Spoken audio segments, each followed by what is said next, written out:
Hello everyone, Connor here. Just as a small disclaimer, some things we may talk about on the pod shouldn't be attempted or recreated. Remember to keep everything legal, keep it between the ages, and don't tear up the ground while you're on the pull.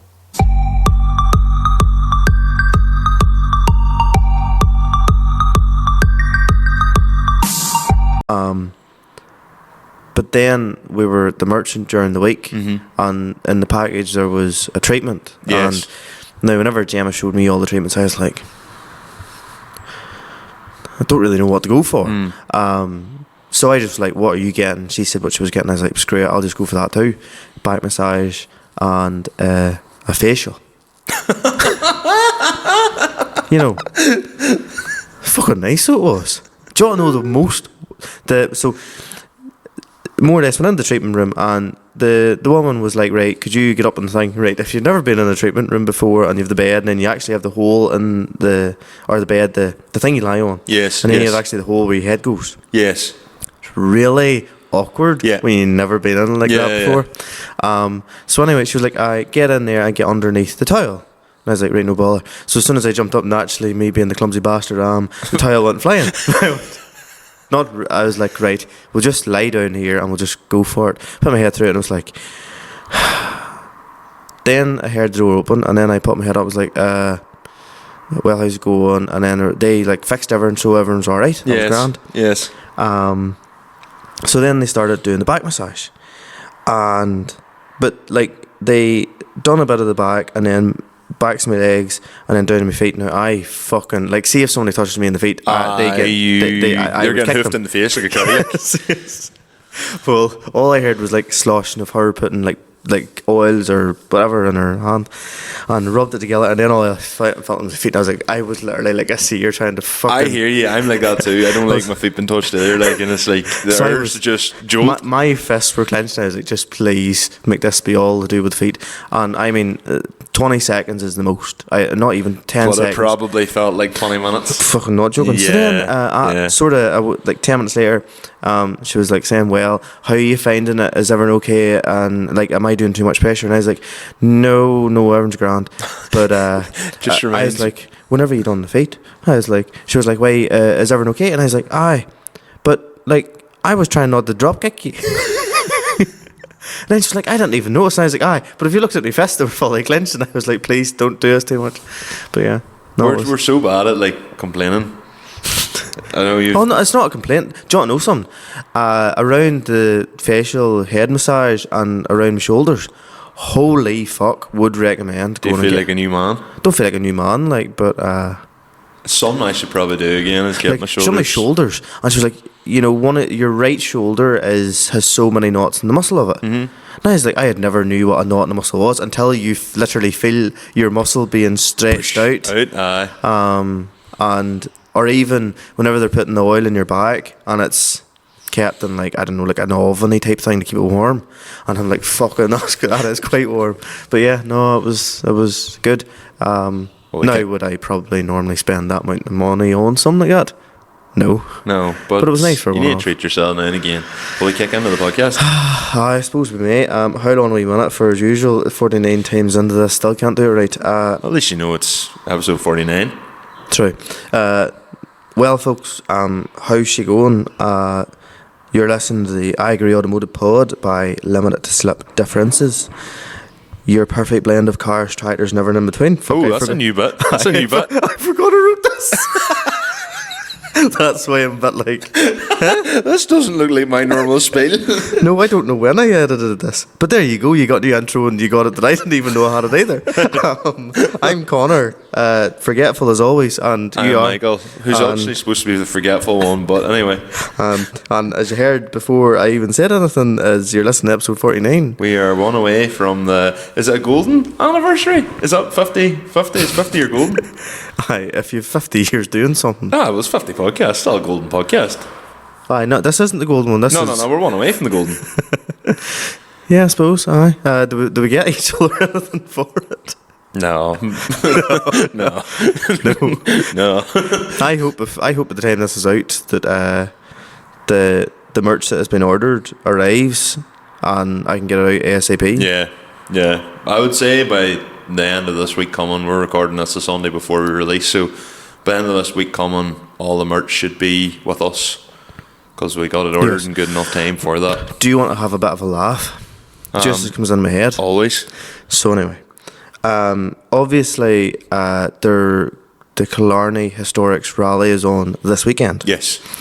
And so essentially you were privately messaged and asked, would you mind sending just, to get it so that we can take it and put the sun strip in the car for the Killarney Historics Rally. That was alright, that was no bother. So you told me, give me an address, that was all great. Until... So I was thinking, how the fuck am I going to post a sun strip? Right, so I went on to Amazon and I ordered basically Luro. Huh? Luro. No. Was it cardboard tubing? No, well yes, cardboard ribs. But I didn't, so ordered them, they came in a massive box. Got them sorted out. Then trialled it with an oil sun strip that was bent and all, and I was like, look, when I have to take it off my own car, which is behind the camera there, for MOT purposes, then I've one I can stick on again, But that was grand. Rolled it up anyway. I was like, oh my god, this is the handiest way ever. So what happens is the cardboard tube, and then you have a smaller one that's sitting inside it. I was like, if I wrap it around the smaller one, stick it in, pull out the smaller one, and it'll be in there properly perfect. Then I tried to get it out again. Oh, bastard! Yes. I was like, okay, I'm now gonna I've lost a sticker. I'm gonna fucking have to put a disclaimer in that people don't fuck their stickers trying to get them out. Yeah. Or try and take them with with scissors or that. I was alright. So trialled it with my own. Then I was like, right, this is working out. And then because the other ones aren't bent or fucked or damaged anyway, I was fit to package the other one up. Yeah. Bit of a disaster. No. So I was thinking, how do I seal up either, each side of the tube? And then I was like, I fucking don't have anything, and I need to get this sent so that the person has it for the rally. Just a load of tape. Then I found masking tape. Aye. That was right, Yeah. So it's masking taped up either side. And then for some strange fucking reason, I was like, is this the tube with a sticker on it? I got literally that fucking paranoid. You ended up cutting it all open and had to cut it all open. No, what I did was I pierced it with scissors. I poked it back a bit. And I was like, oh no, it is. That's all right. And then just put more masking tape, more cell tape over it. And then I got to the post office to post it, and because it ripped the label out of the address so big, they had nowhere to stick. Didn't know where to stick the actual tag. And they just went, I'm going to have to get my manager here to try and see if they can sort something here. And I was like, that's good. Nice. Only me. Yeah, nice. So nice. One side of the tube was double wrapped, the other wasn't. Single wrap, okay. But I might have, I need to come up with a better way of doing it, because, my wrapping skills are to be desired, to be honest. But sure, the more you do it, the more you get used to it. Like. But, so, when this is out next Sunday, hopefully we have the merch. Yeah. And as soon as I get it, to save the stress, just going to get it all sorted and get it posted ASAP. Yeah. There has been more material has been bought now to do it, and Good enough. Happy with that at least. Yeah, anything else new on the horizon? Well, I don't do yet because obviously it's on the horizon. But since the last time I spoke to you, not a particular amount. At the home farm, did a bit more. The actual parlour project is now fully complete and finished. It's all finished. So right. Our parlour, the new one, is essentially used to be Calvin and a bullpen. Calvin pens and a bullpen. So if you were standing staring at your milking house, as we'll call it, on the left hand side was the original parlour. Staring in front of you in the middle would have been Calvin pens, and to the right hand side was what, extra Calvin pens? Or? Pretty much. So there would have been 6 pens, and through various changes, like they took various sort of shapes and formalities and all in different ways. And whenever the parlour was done, then the 3 calving pens we were left with, which would have been when looking down the farm to the right hand side, like the floors in them were grand, but it was more so there are different levels. I mind that. I mind seeing that, because obviously your new parlour is bang in the middle, more or less, as you look in front of you. Yes. And your old parlour is now where your drafting gates are. So the cattle are walking down basically over your old parlour. They are, yes. And I always thought that was a bit, look, it's a vanity thing as much as anything else, probably to an extent.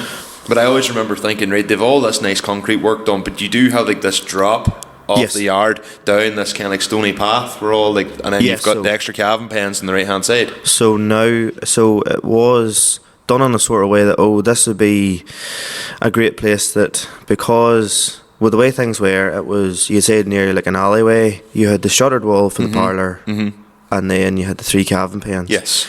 And then what we did was there's a bit of a tank there basically, so we put a gate round.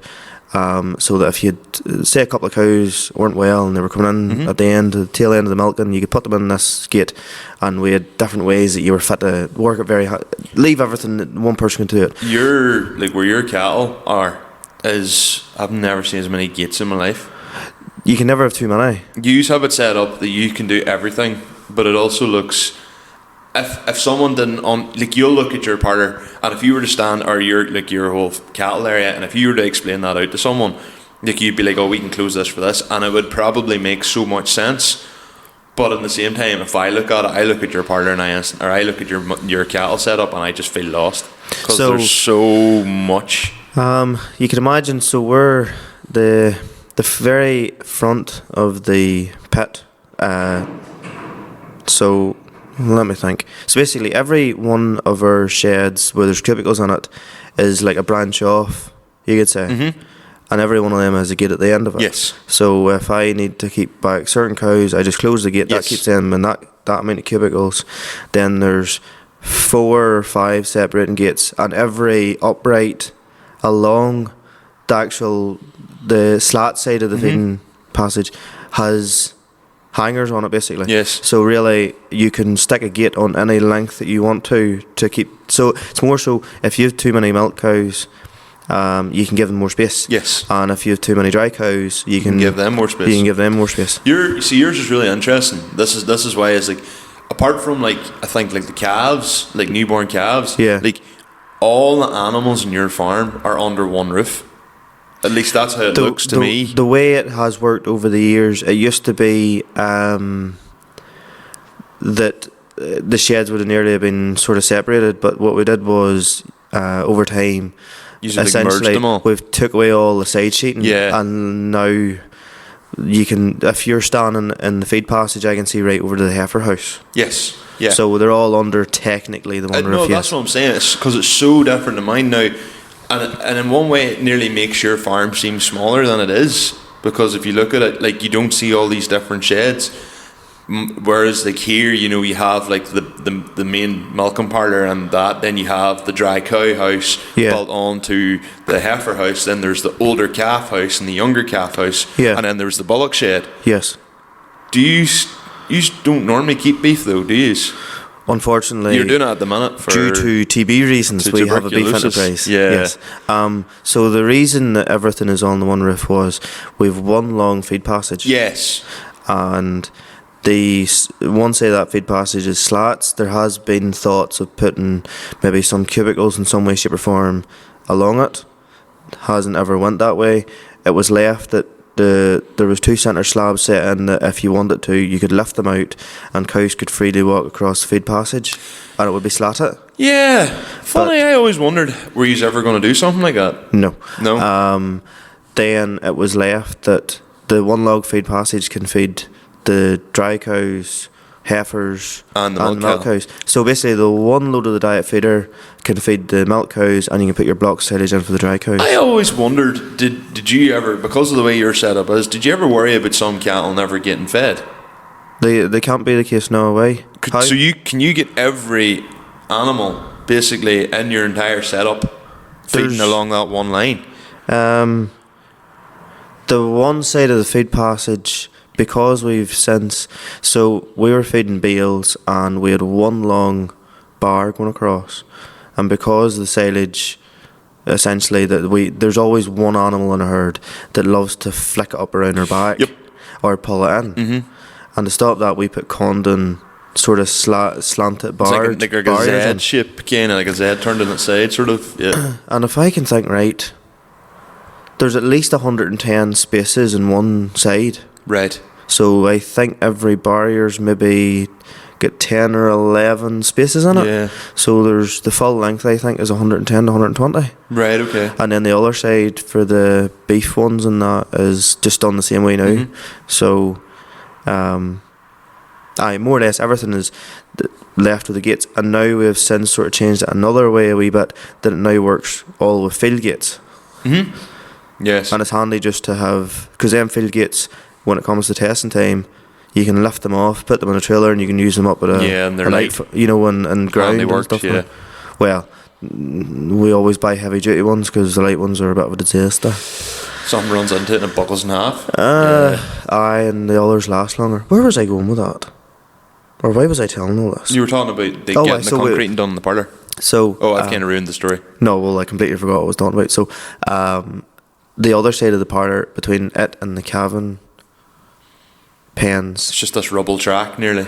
Part of it was rubble, and part of it was the original concrete that we had down from God knows when. Yes. Because I think there's 2 or 3 maybe layers of concrete. You basically concrete it on top of concrete. So this time we have left it, because the way it was working, whenever it rained down in, we left it at a fall towards, so that the rain could run away and wouldn't run into the cabin pens. So we have left it. It used to be a lip. That's why the Massey's sunroof got broke one time, because I left it open, and like Daz not always going to take it. No. And I cleaned it off. That's why it. I still need to take it off, and it's the if it's 2 new brackets for it, probably would be grand. So it's now just a nice even thing, and then every cabin pen has now got a 10-inch fall, so any urine or water when you're washing it out, it'll just run. That's some fall. Aye. That's some drop. Isn't it 10 inches? That's serious, that's nearly a foot.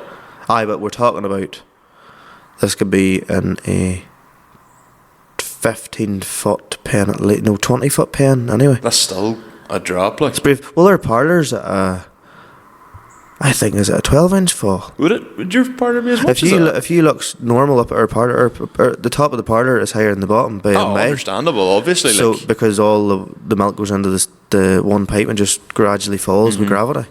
I'm near sure it's something like that there. It means then it doesn't matter, instead of it piling up at the front, it'll just... No, you want to fall as long as it's not going to put strain on animals. We didn't realise at the time, but because there's it's a nice width, like the cattle, so you just reverse it down into it, and you can load cattle, and you've no extra gates needed in that. And then it means the hoofman, when he comes to pair the feet, and then we've sort of left it now that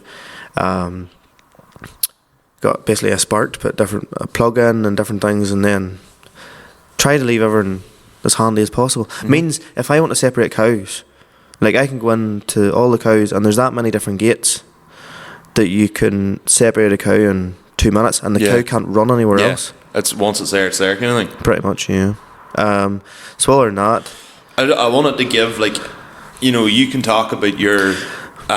If anybody wanted a video, put it explaining. Put it in the community, but we'll talk about that in a bit.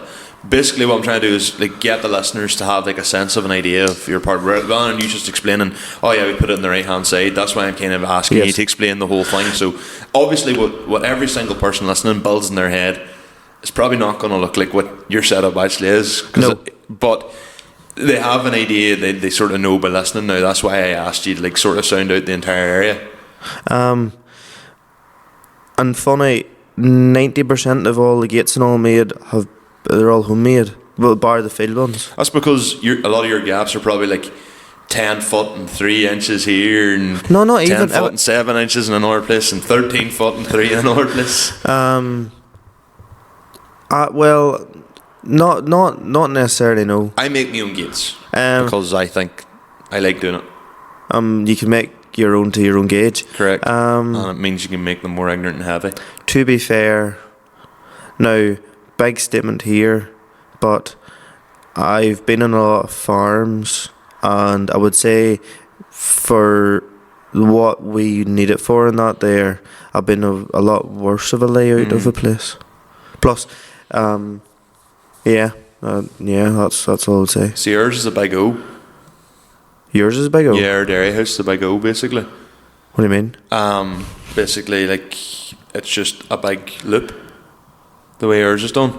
Okay. So when the cattle, basically you would cut it in half. Same way Donald's is done, actually. You would basically cut it in half, cattle coming out and cattle coming in. But, like, don't forget, it's only milk cattle in there. There's no dry cows or anything like that in there. Oh, right, yes. So ours is, like, basically, and the way ours was done like that is basically means a cow can escape if it's being bullied. It can never be cornered. Oh, right. Yeah. That's the way Donald's is done exactly the same for that same reason. Ours is essentially... Yours is like a section of I-shapes nearly, I feel. Well, ours is one long feed passage, and then a gate to divide between dry cows and milkers. And then it's left in a sense that if you have, say, 5 extra dry cows go in, you can move the gate up, and there's like a bay of 5 cubicles. Yeah. And where we used to have our old feed passage, which is now cubic, what we done was just cut away the bar and the wall, and the original feed barrier on one side is still there. Yeah, I think I remember it all going on. And then we just put cubicles down the old feed passage, and then it meant that you weren't. It was a bit of a bastard for it. It was literally the width of the telehandler, and you had to use the 4 sprung, or the grape as we call it up here, to edge. But yes, we made some home improvements. I'm going on a spill here, and we went down the TB test again, which wasn't nice. No, definitely not. So it's now at least March, April time before we... Worst time of the year, because you've all the calving coming in as well. So you have so much stock. We've 40, I would say, the calf between now and then, which isn't a lot for some people, but whenever you have lots to feed and all that there, it's more than enough. You're maybe not spending as much time calving because you have a lot more now to feed. True. So, you're still... And plus, I have learned the hard way. Whenever you say, never ever as a farmer say that things are going okay. Oh God, no, it's like the golden rule. Yeah. I opened my fucking mouth to my brother there the other day. Oh, you idiot. Yeah, I've had torture since. I've literally had a week of torture. I'm not going yet, but just... Yeah, torture. It's a disaster. It's amazing how much can change in a week. A week ago, I had cows come in, they were milked. There was no cows calved, no fresh cows, all that crack of the day, and there's nothing getting jagged. And then I've misery, in my opinion. But yeah, and a new you, sure. Oh, yes. Oh fuck, I know. Yes. What time is it? Oh Jesus, right. Let's go. Well, you spent the last day just talking about your partner. I normally don't talk about myself. Go on ahead. After 6.5 years of threatening to do it and talking about doing it and saying I was going to do it. You sold the Sierra? No, fuck. No. I probably have been saying that for about the last 6 years too, right? No. You have, yes. No. I stuck a turbo in the 190. The 190. I'm not buzzing about it. I can't even fucking say it right. I stuck a turbo in the 11090. No way. Yes, well, you knew all this anyway. But I did. Aye, so... I delivered it. Yes, you did, me and you. So, the whole story, I'm going to put up a full YouTube on this, a full proper technical discussion, so I don't need to get into pipe sizes or thread sizes or anything like that on this. But we'll go through bare bones. So I've been talking about doing this turbo conversion for I don't know how long. And then when the turbo shit itself in the Sierra last year, I was all like, oh, big hole sit in the fate. And then I still didn't go through it because I just didn't know if that was the right choice. No, what you did was you sought advice and you researched and deliberated for so long. Was like, do I, don't I, and then I drove PJ McGrath's 7810 with his big hole set turbo. Oh, it's got a big hole set turbo. Aye, and that's bigger than mine on the pole, but you can actually feel her boosting. And I was like, this is insane, this is incredible, this is what I want. But then I was also like, but actually, is that what I want? Because he's only hitting the boost halfway up, like 1400 RPM. The boost hits you like a slap across the face. Whereas I'm wanting her to still be hanging on at like 1000 RPM. So, decided then, I was chatting to Andrew Morton, and I was thinking, I wouldn't mind, this is going back a while ago now, but I said to Andrew Morton, I was like, I actually think that the Garrett that's off like an 8340 or something would actually be a better job. And he said, well, that's what I put in my F120. And I was like, really? Oh, was that an F120, is it? I don't know what was on her, but he as far as I remember, he put an 8340 turbo on his F120. Aye, but is F120s normally a turbo tractor? I believe so, yes. Okay. So I was like, right, I'll look into that. And he said, Sam Cole might have won there. I think he has an 8340 turbo sitting. And he was like, if you don't buy it, he goes, I might even buy it myself. And I was like, okay. So fast forward a while, and I said to Sam, I goes, here, do you have this turbo? And he said, I do actually. And I was like, right, sure, maybe we'll call up and get it. So me and you decided we'd jump in the car one night, go up to, well, basically the border. Yeah. And grabbed it off Sam. And I took it home then. And the next thing then I did was I got the manifolds out of MDE in cash. So the whole idea was like, I thought I only needed like one half, but turns out I needed the whole thing. So I was okay. Got that, done a quick test fit, turbo fit it to the manifold. Right, next thing, get the turbo done up. So obviously Sam, it was a used turbo that was used. Sam didn't charge me a whole lot of money for it. I then got it done up. So Turbos Ireland done it up for me. They're not that far from here. So got Turbos Ireland to do up the turbo for me and brought it back. That was grand. Mounted it all on. Everything bolted up. The next thing then, as soon as I had everything bolted up, was like, right, need to sort the oil lines. So went to J&K's in Ballymena, sort of brought all the fittings with me. I did a sort of a weird wee adapter piece, put a T-piece in for the oil delivery. I'll talk about all that in the video. So, but basically, yeah, got hydraulic lines, made nothing fancy. Like, was going to originally go for like braided lines and all this here, but decided just hydraulic lines for now, and just got rubber piping, oil resistant, proper oil piping for the return, and that was grand. Got it all piped up. And then the main showpiece really of it was the stainless work, and that was done by Andy Hamill, ADH Engineering, and honestly I couldn't fault it. Whatever I asked for, Andy did, because the way I done my turbo oil return, I done it like a different setup, and I got like, I'll all be explaining the video. Basically I got like this large nut with a weird thread that threads into the block, and he like welded up a barb fitting and all on for me, and basically, you know, he rung me and went, look, if you're looking to do this is going to be well expensive. I can do it for you if you want, but you're not even going to see it. You'd be better off doing this, you know. And the way I'd said like to him, look, I want you to do this in a way that I want it to be easy to maintain, and like, and that is the way it's done. Is there's a split in there at one point where it basically means that I can take the boost piping off and can get at different bits on the top of the engine, and also the way it's been done, anything I asked him to do, flawless job. I went for the pipe going straight up rather than a bit of an angle, because personally I think the pipe's coming out at a bit of an angle. I don't think it fully suits them in my opinion, so I have it coming straight out, and I'm happy with that.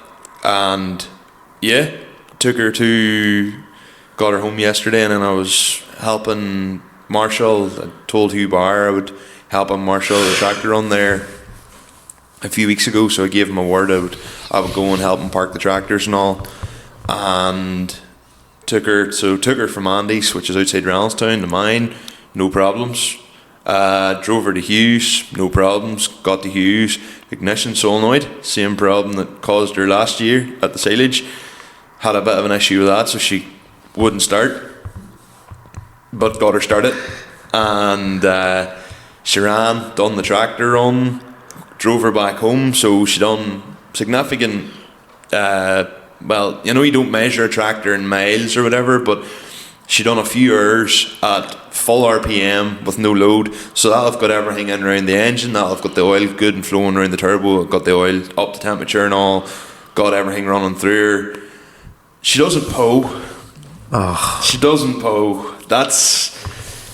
And I don't know why she doesn't, but like, there's your fella down in Armagh that has I can't remember his surname now, but I remember Barry, Tractor Torque, done a video on him back in the day, and they had 3 blue 11090s, and they were all fitted with the same turbo kit, and one of them Poed, and the other 2 don't.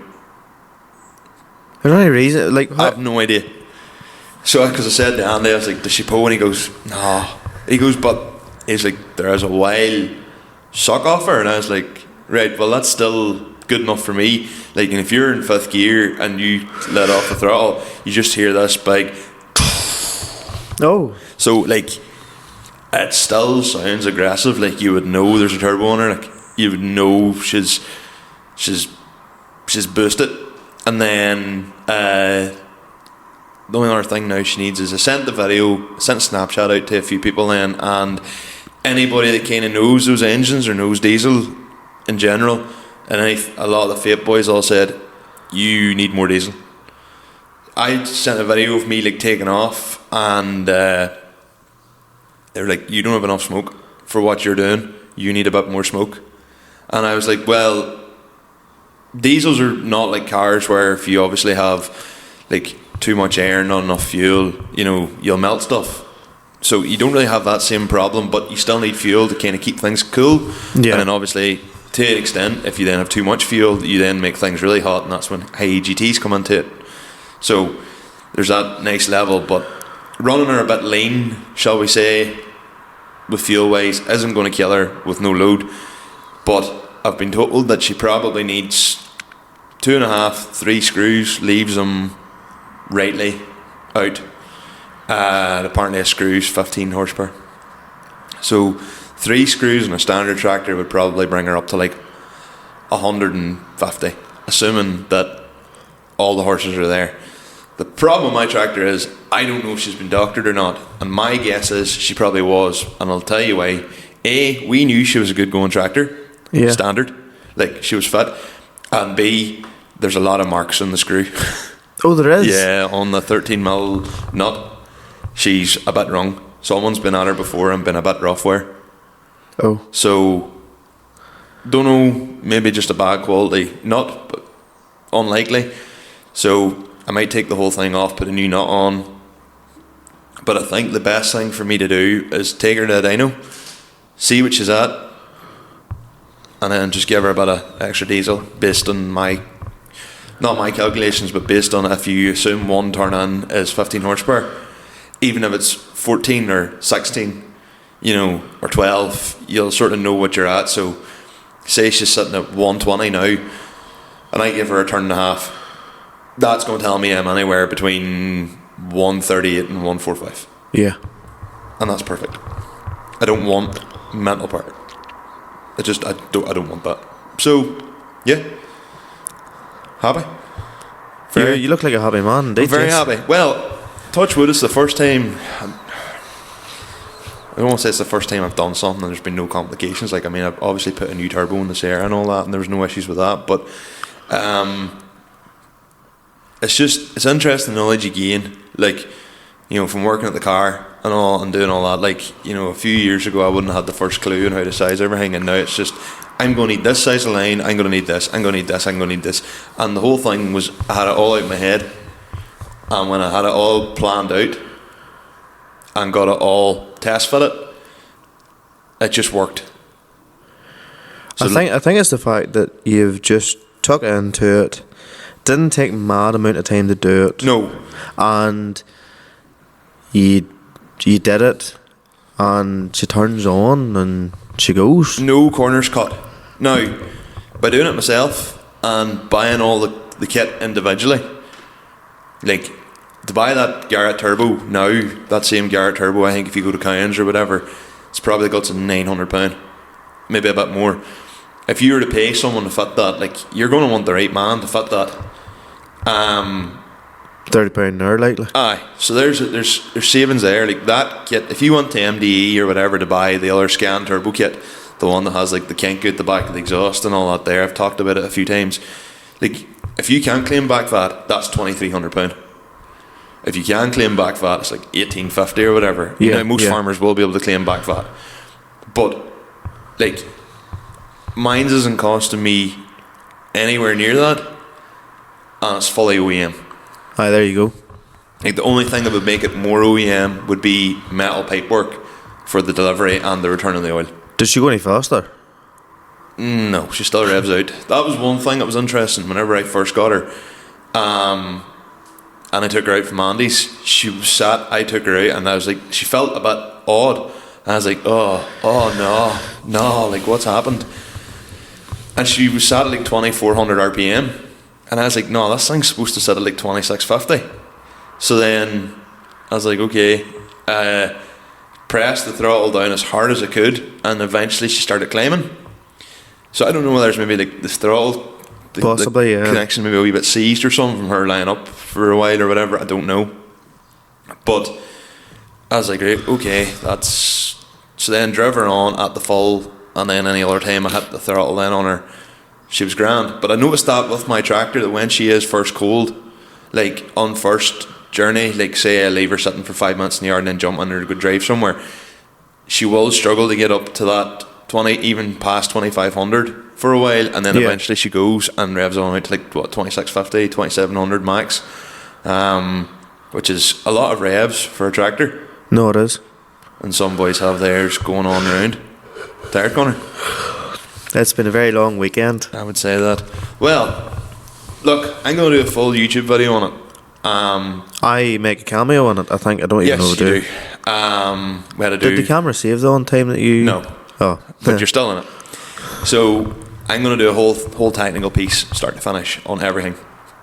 And that's turbo conversion in the tractor. Very, very happy about it. You'll hear me talk about it loads for the next while, because I'll not fucking shut up about it, because I'm delighted. It's like this one time, you sold the white Alteza, and you never shut up about it since. I know, and then it appeared an initial D there, and I was all like... No! Yeah. Will we move on to our guest? Well, surely, yeah. So our guest this week is... if you haven't met Darren Mellon from Dirty Drifting, Darren is mental. Darren is mental. Darren has started off Dirty Drifting with very, very little, and over the last couple of years has managed to get up to a Facebook page with, I think, something like 240,000 followers. The man is constantly posting, just sharing everything all the time. He's done all the media last year for the ADC. He's got a lot of kit behind him now. Kudos to what he has achieved in a very, very short space of time. However, one of the main reasons we have Darren on now, Darren was someone we were planning on bringing on anyway, but we've accelerated him coming forward because Darren is organising a charity event for Ward 6 at Altnagelvin Hospital, which is a children's unit. Darren himself knows people who have been in that and had to go to that ward, and he wants to do something for Altnagelvin, so he's going to be organising a charity event on the 22nd of December. Hopefully we'll be at that. My plan is to be there with the Sierra. Whether the Sierra plays ball with me is a different story, but at least I have the car trailer there, so worst comes to worst, I'll just roll her onto the trailer and roll her off again. But he's planning like a supercar Sunday sort of thing, so close to Christmas, and the whole thing is for Christmas basically for Ward 6 at Altnagelvin. So without further ado, we are going to move on to our guest in 3, 2, 1. But there's going to be marketing behind it that, fucking let AI look after that side of things. You go ahead. I don't know if AA is really the job. Like. No, I don't mean look after it in that sense. I just mean genuinely, like, there's certain parts of it, so not... It's to keep reoccurring messages going to customers and stuff that you don't want to be doing. Because genuinely, when I was doing it before, I was messaging people manually. Yeah. Manually going to the pages and looking for everything that I would be competing against. Like, so. To be fair, that's what I'm still doing now. It would be like going online, doing like every morning, like when I was doing the big run, I'd have been posting online and then deleting them at the end of the day, and then the next day going back up online again. Yeah. And that's a hint I actually got from Gareth Galt at Grassmere. Right, okay. That's what they do. Yeah. Maybe but you have to see, that's where my mistake lay, because I used to go to an event, it would take fucking days. You know, they plan and orchestrate, and then you would just get a big video out of it. I wasn't breaking it down, or I wasn't doing build-up videos, or I was just fucking there. You know, and then I started building updates, so, you know, it was different. That sounds like a good way to start us off then. So we've got Darren Mellon here today from Dirty Drifting. Darren, you've been a listener and you've been talking about coming on for a while, and then with everything coming on or coming up now, timing was absolutely bang on perfect to get you on. But we'll get on to the whole toy drive cracking on a bit. 100%. So before that, like, what's the crack? All good, sir. Life is busy. Life is busy. I would say it's going to get busier for the next few weeks as well. It will, and I was expecting it. I was, but maybe not to the degree. No, thankfully, we've got good people around us, so it's going to the next. But I will be vowing to be putting a lot of time and effort into it, like, in fairness. So we'll get on. Like, part of the reason why you're here, obviously, is with the toy drive. Yeah. So we'll get on to that in a bit. But you know, we've probably got, you can talk, I can talk, Connor can talk. A bit. I could talk. I've got stuff on. I feel nervous. I feel like we're getting geared up for this to be a fairly sizable podcast. Like, so. We'll see where it goes. Let's go back to the start. Right, let's actually talk about Dirty Drifting first. Yeah. What's the origins? How did you start? How did you get? I've already explained on the intro that you were 90,000 likes and 230,000 followers or something. Like, so you've got a big 235 page. 235 now. There we go. No, Dirty Drifting in a whole was, I liked drifting, you know, and I've been there. I was actually at all our venues, but I was never at Manor, and it's only down the street. Like, I didn't even, it wasn't one of them things, I don't know how. Is that Manor Cunningham? Yeah, yes. Manor track, it's some track. It's been there now 22 years. Stock car track in here. Was a stock, it is now again, so they do stock cars twice a month. Okay. Not sorry, once a month, and they do the drifting once a month. Yes, okay. So they used to do 2 drifting days a month, but this year, just passed, they sort of mixed it up. Okay. So I got invited down there, and I was like, you know, when somebody said it to me, I said, geez, we're going down here to, you know, a backfield or something. I went down, and I just fell in love with it down there. It was like, this is a wee oval track, you know, it was like a Money Nuts corner. I saw that, yeah, same principle. Same principle. I've never been to Manor, actually, which is kind it's quite cool. It's a shame, you know, because I've seen so much about it, and there's a lot of talent at Manor. There is a lot of boys that learn. I even put it up there a few weeks ago on the page, and they're genuinely 10. They're 10 and 12, and they're driving like men.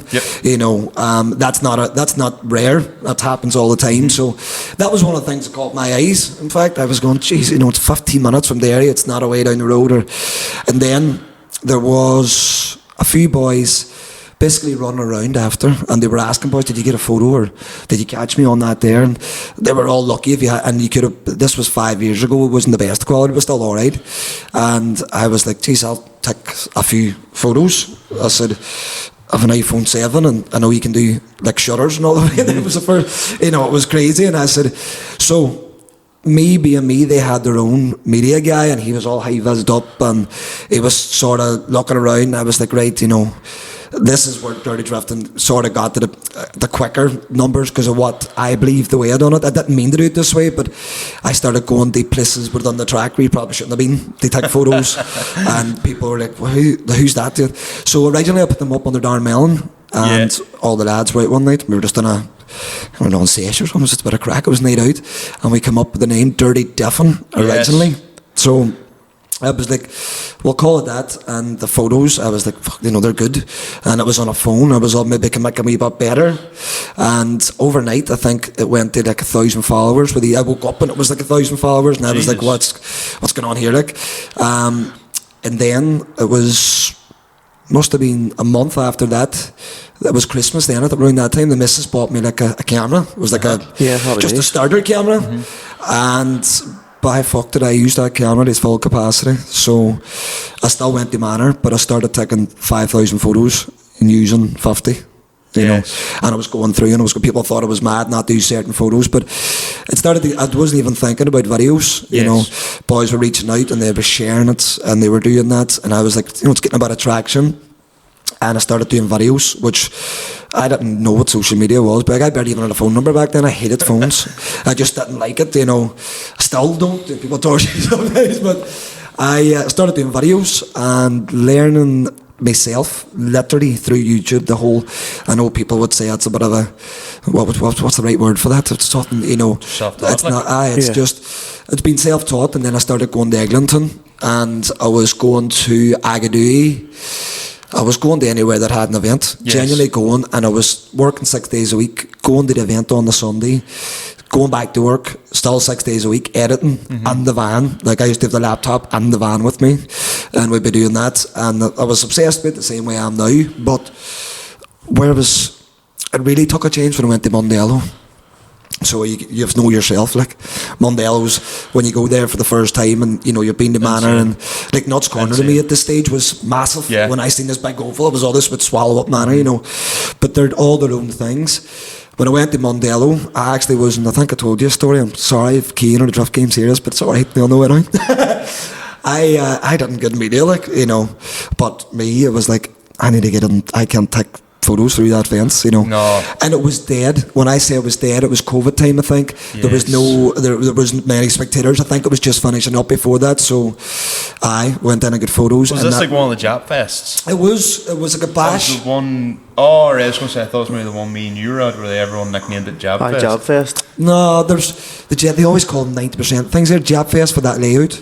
Don't mind that layout, but down there is when I was the Saturday night. We were all in the bar and stuff, and everybody, the after party and stuff, and a few of the drifters come over, and they said they liked the photos, and they liked, because I used to literally get the photos, take them, run back to the van or the hotel or do whatever, you know, the crack, and edit them up. Everybody's already out, and I was like, no, you know, I really, really enjoyed getting them out, you know, and they said, we like it, but we don't like diffing. Like, we don't actually like diffing. I was like, what? They were like, well, we're drifting, we like drifting, we don't. I was like, right.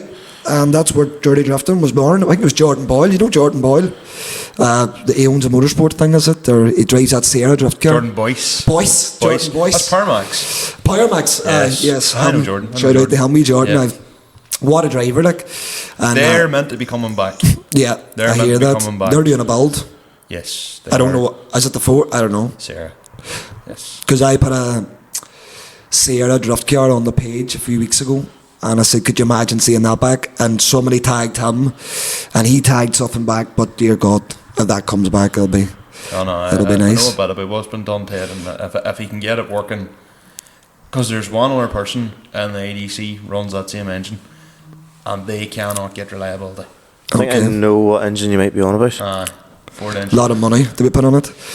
So then, Jon, just think we can finish off that bit of it. Can I actually pause you before you go on? Because you talked about dirty drifting, and I'll forget about this point if we don't go back. See where you talked about going and taking pictures of everybody's car. Yeah. That is something that is highly underappreciated, and I'll tell you why. Whenever we started, we didn't come up through the drifting scene. I came up through like the stance scene and the car scene, right? Yeah. And see the likes of, if you went to a show, all the big groups that, like, you know, your like likes of your I Love Bass and your Fitted States and all that, likes of them groups back in the day, were only taking pictures of the nice cars. Yeah. And you know, and to get your car a photo taken was nearly like an honour. Yeah. Right. Yeah. But see the boys that were actually going around and taking pictures of every car. Yeah. They were the pages that actually earned a lot more followers. Yeah. Because they weren't selective. They were trying to take everybody, and that is where the likes of your perfect example, Port Car Scene. Yeah. Them young clubs took a picture of absolutely every single car, be it a McLaren or a young club in a Corsa with airplanes. And Lupos and stuff. Yes. You know, and they were just as excited about them as... And everybody, so it was like, well, I have a photo of my car. Yeah. I'm going to go on and take a picture, and I'm going to like it. And then very quickly, they were taking pictures of everything. Yeah. And that's what built them up. So you're saying about like... That's where my page, it even says it on the page from Manor to Mondello. So you were taking pictures of some lad out in a bashed up, say, like 320D or Lexus with no panels on her. Yeah, the first picture could have been a Lexus, no panels, and the next picture could have been like a proper cage drift car. Yeah. And But you're getting everybody. Yeah. Everybody. There's a lot more work in that for you. There is. At the very start of Dirty Drifting as well, it was just me for maybe the first 2 years, literally on my own doing that. You know, before my brother, it's only me and my brother now, like, but he's we'll speak about it down the line, but he's a big help on it now. But it was a lot, because I was genuinely working 14 hours a day, like, you know, 6 days a week, and I was itching for Sunday. You know, and I was even itching for Monday. It was weird. It's still fucking weird to think about it that way. But you know, there's no point. When I got into Dirty Drifting, when I started it, it was never ever meant to get anywhere near 200,000 followers. That's just a joke, you know. And it's great to see that. But if you're doing 14-hour days working and then trying to still go and make time to get to you know, get the pictures out and go and get into the events. You have a passion then for you it. deserve every single one of them fucking followers. It's as simple as that. you know, like the feedback that we get on the page, you know, I would say, to be quite honest, even if you look at the YouTube videos and stuff, there doesn't seem to be many thumbs down. You know, there's nobody really. Everybody seems to be appreciative of it, and that's what I love about it. That's what drives me. You know, and it may be James Dean saying, "Look, that photo was class of the car," or maybe James Doherty lives down in Brandywell Avenue. You know, and you know that car means the world to him. You know, and when he says that, when people like that say it to him, it means a lot. And you don't expect that. I look and say, "Fuck, that picture's class." You know, and I'll leave it at that. And then somebody's got it above the fucking kitchen table, and you're going right, and they send you a picture of it, and you're just going, it must mean a lot, you know, and it does. But I think a lot of the times it's those people who, you know, like James Dean, every photographer's going to be taking a picture of him. Yeah. You know, whereas, as you say, little Kevin McLaughlin from Gallia or whatever, because I'm just packing Derry names here, like, we'll go Derry oriented is you know, and there's that one photo of him coming sideways into a corner at Eglinton, and he's got that photo and he's hyper proud of it. Like, loves it. Whenever I was out in Eglinton with the Alteza back in the day, like, there's a man, I don't know if you know him, you probably do. Car dropping there, Michael? Huh? Car dropping. Well, the Alteza just now. I was in Eglinton, the Alteza, go ahead. I have to get it I get it on there, it's every podcast. That is what it is. And there's a man, Chris Usell. Yeah, he's a gentleman. And Chris. That's what Chris is. Who got me. We can talk about it after. But Chris was my first influence, and genuinely the only media guy that was. Chris sees this, he'll lie and joke about it, but it was a bit scarce for me to start with. But when he seen that I had a passion and it kept coming, rain, hail, sleet, nor snow, and I mean that, like, he seen that I had a passion. He was doing that. Yeah. You know, he was out as well on a fucking wintry day. Oh, right in the middle. Like, I can remember one day, my first drift day was like a cold November, I think it actually was, 2019 or something.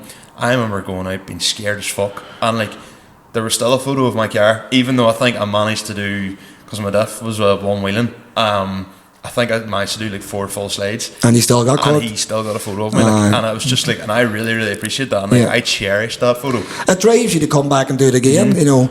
It's crap, like, when you go for a day like that, and you can't really take a photo of your fucking cell, can you, like, you know. But it does, you know, I didn't actually know or fully appreciate, should I say, how much it means to people or the guys, you know, until they start telling you stories about their, you know, their life. And, you know, this, at the end of the day, there's no secret with what we do and what we're involved in. There's just a lot of mental health around the car scene, and you know, that goes without saying. And a lot of boys can spend thousands every other weekend on drugs, or they can spend them on tyres and wrist fuel, you know, and they choose to do that. So the very least, when they get a picture, just, I don't know, to me it makes a big difference. Buying tyres and race fuels are more expensive. It is more expensive. And arguably maybe more of an addiction. I was talking about this one all the time, and like, see, if you take out cocaine and replace it with like car parts, it's the same thing. It's like, I can if I do this, like, you know, I can buy this now, and I can sell car parts at a later stage, and you know, if I buy it now when it's cheap here, it'll do me, and I can get something else later down the line, and you're just looking and going, that is addiction. It is. That you have a problem. But just admit it. You know, I have a problem with it. Like, it's hard to break. Like, I know I'm still trying to save for a wedding and all here at the minute, and like, I can still find. If you really saved that on, though. But I find myself regress. But that's not a good sight there. Because I'm sitting going, right, well, I went to like Mandela and all there recently and all, and then I was like, do you know what? Like, I need to get that IRP shifter in the car. But like, anything else would be like £400 up. Like, it's a lot of money. I'm not going to invest in it. That's like, Jesus, no, like £400 is wild. But Darren, how did you actually get into drifting or diffing? How did I get into it? Like obviously, yes. You've I think I got into it maybe like fucking 99% the rest is. So I was watching like fucking Ken Block, and I was watching YouTube, and then we live in Derry, so there's wild pile of junctions and a wild pile of they like junctions, and you're going, Lord him, But in fairness, Dirty Drifting was going 2.5 years maybe before I ever put a car sideways. I didn't know how to personally do it. But even just being interested in it, was it long before Dirty Drifting? Not to the extent.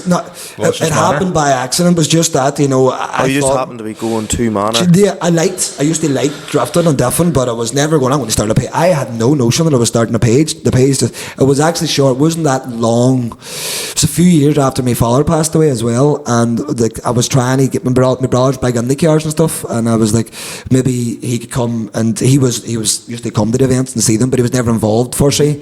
So that got me into it, because I used to see out more, even though I had my own obsession with cars and stuff and different and drifting. It was the fact that it sort of got it off his mind, but then it just sort of spiraled on the pure obsession. So we'll get on to that again, because I interrupted you as you were going through. So you said you went to Mondello. Yeah. First time you went to Mondello. Yeah. And is that when you just went, shit, I could make this big? Or again, was it still just a natural progression of things kept falling into place? Pure natural progression. You see, even now people say to me, like, about the size of the page and the numbers, it's I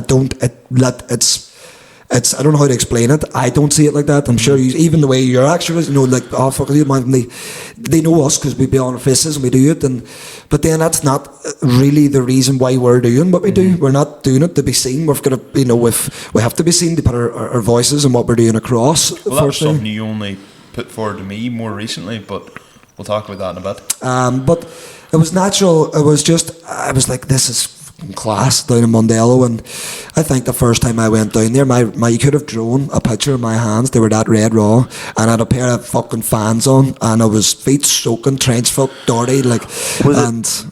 Not to take anything away from the ovals, but was it the caliber of driving that was different? Obviously, you purpose built drift cars. Was it like going and seeing, like two, I suppose, like 306s at a drag strip, and then you see two chasers at a drag strip? Well, it could be a guy. There's obviously more speed involved. It's different. I wasn't expecting the speeds to start with. You'll know when you're standing in that bottom, like the big long corner of Mondello, right in front of the grandstand, and you're standing there, camera in hand, taking a video. It is special. Oh, it's different. Have you never been? Sure, he wasn't able to do LZ Fest. No, that was my first time doing it. Right, okay. You were where? In the milking part. Well, he's a hard working man. That was like my first time. That was whenever me and you were properly together, like that feeling. Well, you kind of came on the LC Fest too. Like you literally, it's like when the true sensation of throwing somebody under the deep end. Like I didn't. When I went, it was all the cars.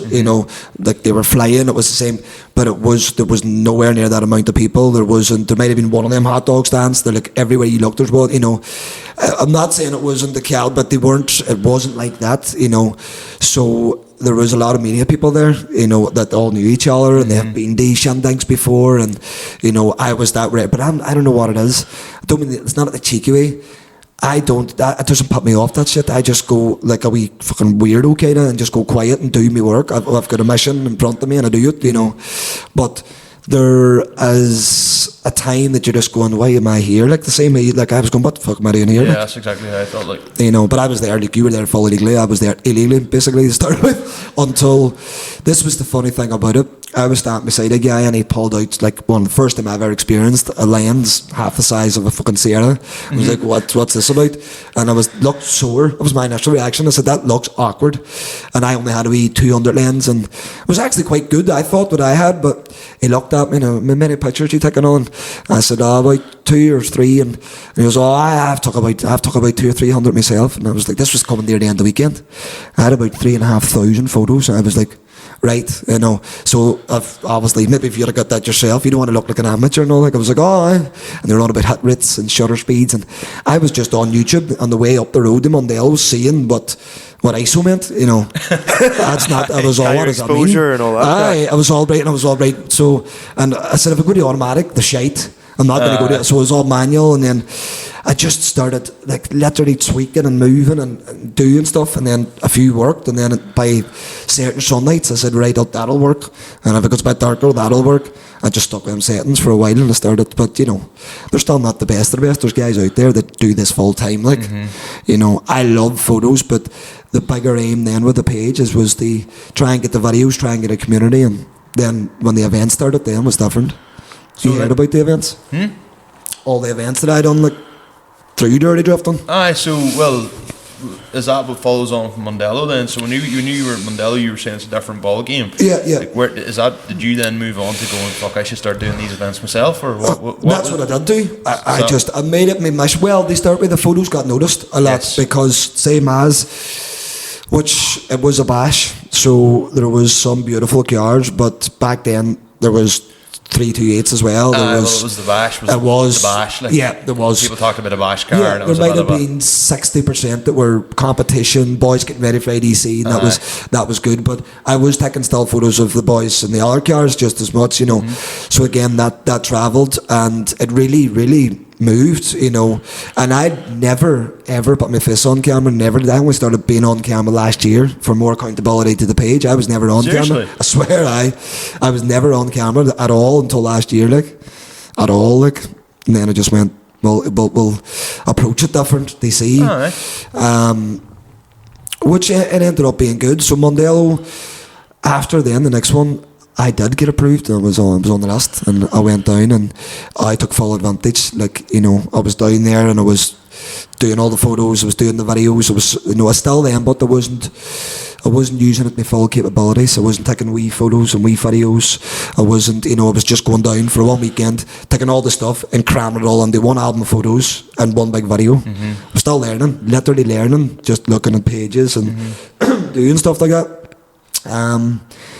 And then I just took a stab in the dark, and I don't know why I done this. My first event, I was like, Ferries was going, you know, Ferries Yard. Yeah. So reached out to them, and they said, look, we'll let you have the yard, we'll make a deal with you, and you can do it. When do you want to do it? So I chose Boxing Day, and then the day after Boxing Day, 2 days after Christmas. Right. I know. And you couldn't have put a ham and cheese sandwich into that place. Seriously? It was rammed. Rammed. When was it? 3 years ago, is it now? It's all on the thing. The videos are all still out. We go back on the Dirty Drifting thing, but the response I got from that was just powerful. But that was a diff day down at Ferries. Aye. That was probably when boys were still driving Lexuses over the winter. It's probably only the last 2 years boys were starting to notice that they were worth big money. But that, I was doing that then, and when I was doing that, I said I need to go to the ADC. I need to get into the ADC somehow and find out, you know. But it was much harder. Like, even though, which we'll talk about it, I was head of the ADC last year of the media. It was hard. It was difficult. Obviously, I understand with the application processes, and there's obviously a lot of people applying, and you have to meet the criteria. I get it. You know, I was very unlike that when I came doing my choices, which might have been why I'm not doing it now. But I wanted to do it my way, and it turned out good publicity wise. But I went and done a few rounds and loved it, but they're very far away. Yes, they are very far away. Every one of them. The closest I think I had was probably Mondello. No, they actually had a round there last year in Ballykelly. 2023, the first round of the year was in Shackleton. That's right. Which for some reason was very quiet, but set up amazingly. I don't know why Shackleton was so quiet. I think it was because it was a Friday and a Saturday. I think Shackleton, they don't let you do it on a Sunday.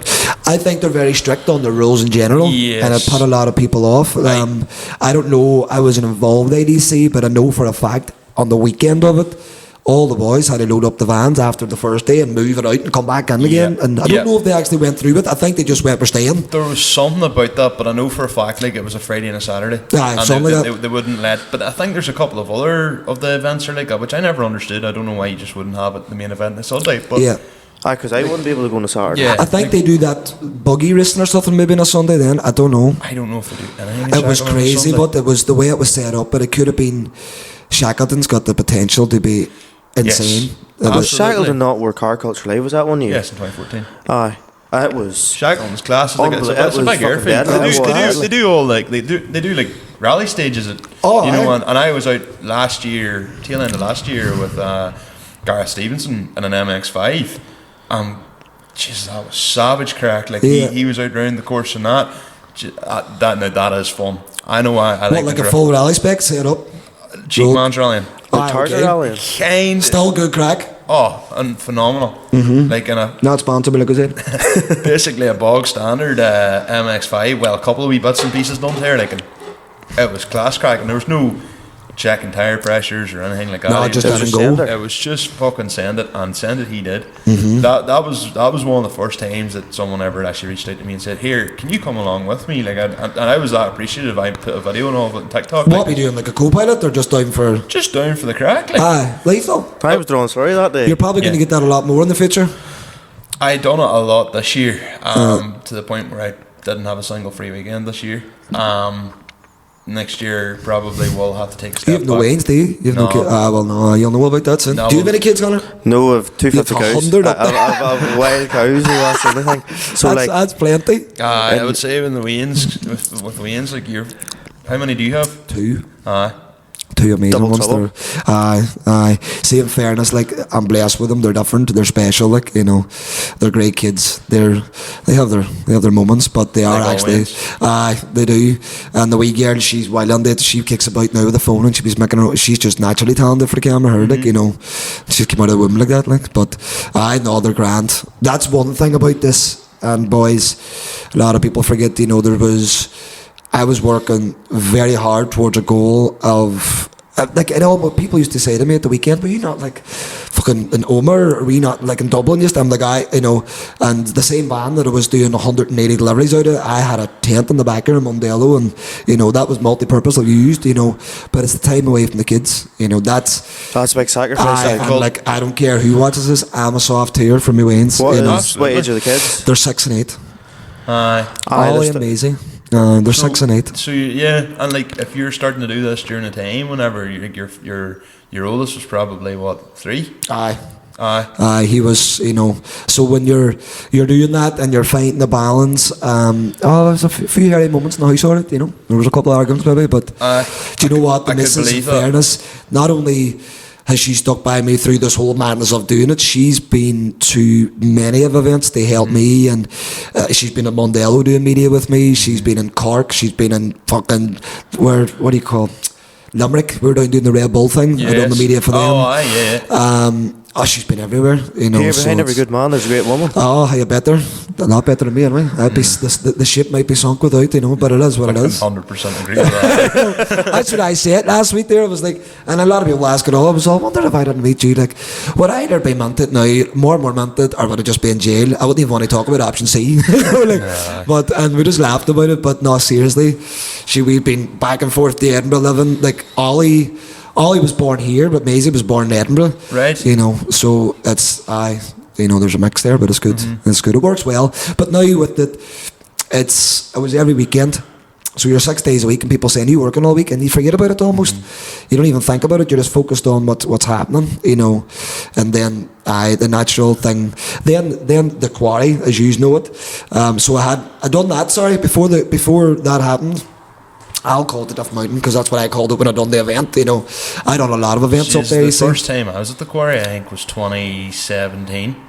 We were going to the quarry. What was it then? But it was just we went and put a lot of water in the ground. And so whenever we first went to the quarry, it's different. It's set up a bit differently now than how it was back then when we started going to the quarry. It was literally that yard, the main yard where everybody's in. There was a wall there, and now they've taken that wall out. So basically, and turned it into 2 yards.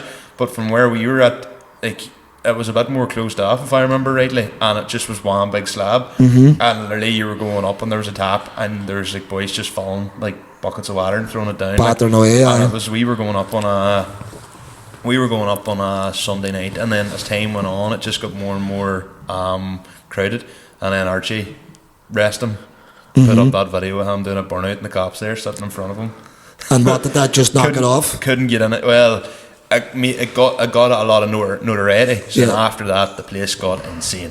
Yeah. And but they put a fence up then, didn't they, the gate? They did. They closed it off for a while, and then it came back. It was me that brought it back at the very start. That Right, was, okay. you see, the farmer.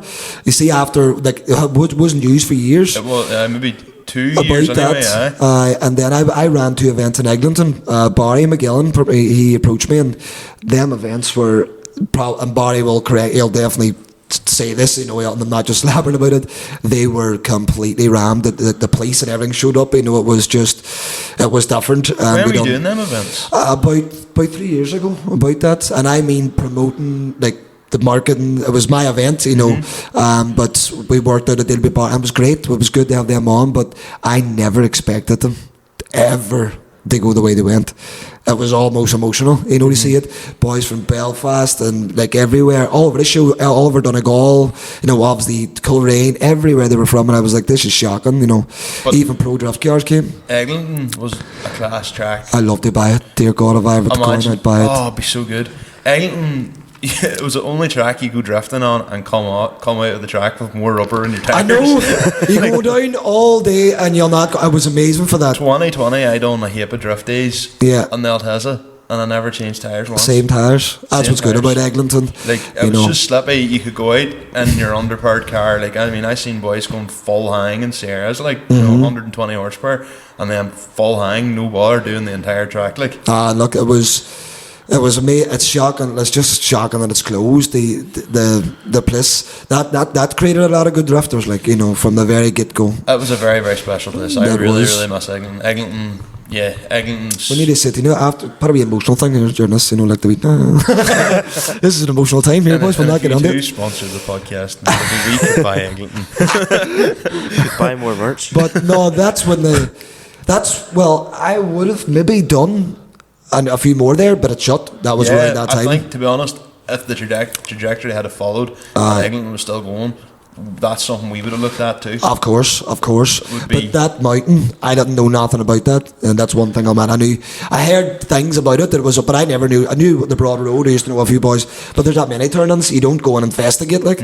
But I was given the number to the boy Craig that owns the mountain, and I contacted him, and there was 2.5 foot of sheep shite, like on the whole square. And me and the missus fair play there, and I think it was Christy McCallum, one of my mates. I went to HSBC or something. No, they call the place the higher enough. HSS higher. I went on there, lad, and I got 2 big jet washers, and I jet washed sheep shite for 3 days straight. And I put Christmas, it was around Christmas, we done our first event. Put lights all around the place, promoted it. I had DJs up there, fireworks, charity events, you know, St. Patrick's Day events, Valentine's events with different stickers, and that just basically ran its course, you know, and it got to the extent where the police was up every event, but they couldn't. I had it insured. It was legal. It was done legally, like, but it wasn't cheap, you know, to do it that way because it was properly done. I didn't want to do an event anywhere like that without like somebody get hurt away or something. Not a hope I'm going to have that in my conscience, you know.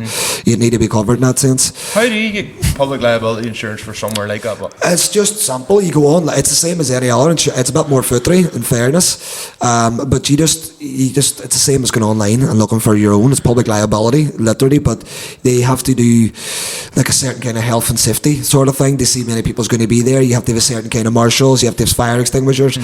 You know. But it's like if you're going to make a taxi or a lorry, or you just have to meet certain regs, and they'll check it. And they check it. They mark it off. And I actually had to go to the local council as well. I didn't have to, but I was told if you go to the local council and you bring them like subways and stuff, they'd be very nice to you, and they were. And they didn't stop it. There was nothing they could have realistically done about it. But they didn't make it difficult for you? They didn't make it difficult at all. They were actually great about it because my point of view now still, and fair play to the boys that are up there, are there in any wee places in the yards like this, keeps it off the roads. Yes. I'm not going to, boys will probably go, I don't condone it in the roads big time. We've seen what happens, you know. It's a different, you're just down kicking a few hoops and that's it, but I'm on about 120 mile an hour up a road that's fit enough for one car. It's a 2-way road, you know. I've lost a few friends in cars, and it's just, you know, there's only so many. It's not worth it. There's only so many you can like pretend like they act cool about saying that, and then you have to go, how the fuck on a minute? No, that's why I literally took my car to Mundella for drifting. Because did you drift in Mundella? Did you? The Sierra? Tried to. Right. How'd that go? It actually only spun once on the main track, but I was only doing I talked about this on the last podcast, so I'll hash over it quickly. But basically, my day was cut short by the gear stick. Right. And I had an issue with the ECU, like a wee boost line blowing off, and it kept blowing off. I think it just needs fixed. I had tied the whole thing up. When the gear stick, when the bush fell out of the gear stick, and basically the gear stick's lying now on top of the prop, that kind of cut my day short. The plan was I was going to go and do all the right hand bends. Then I was going to try and do right and then left hand bends, and then if I got onto it, I would start trying to link with Manji.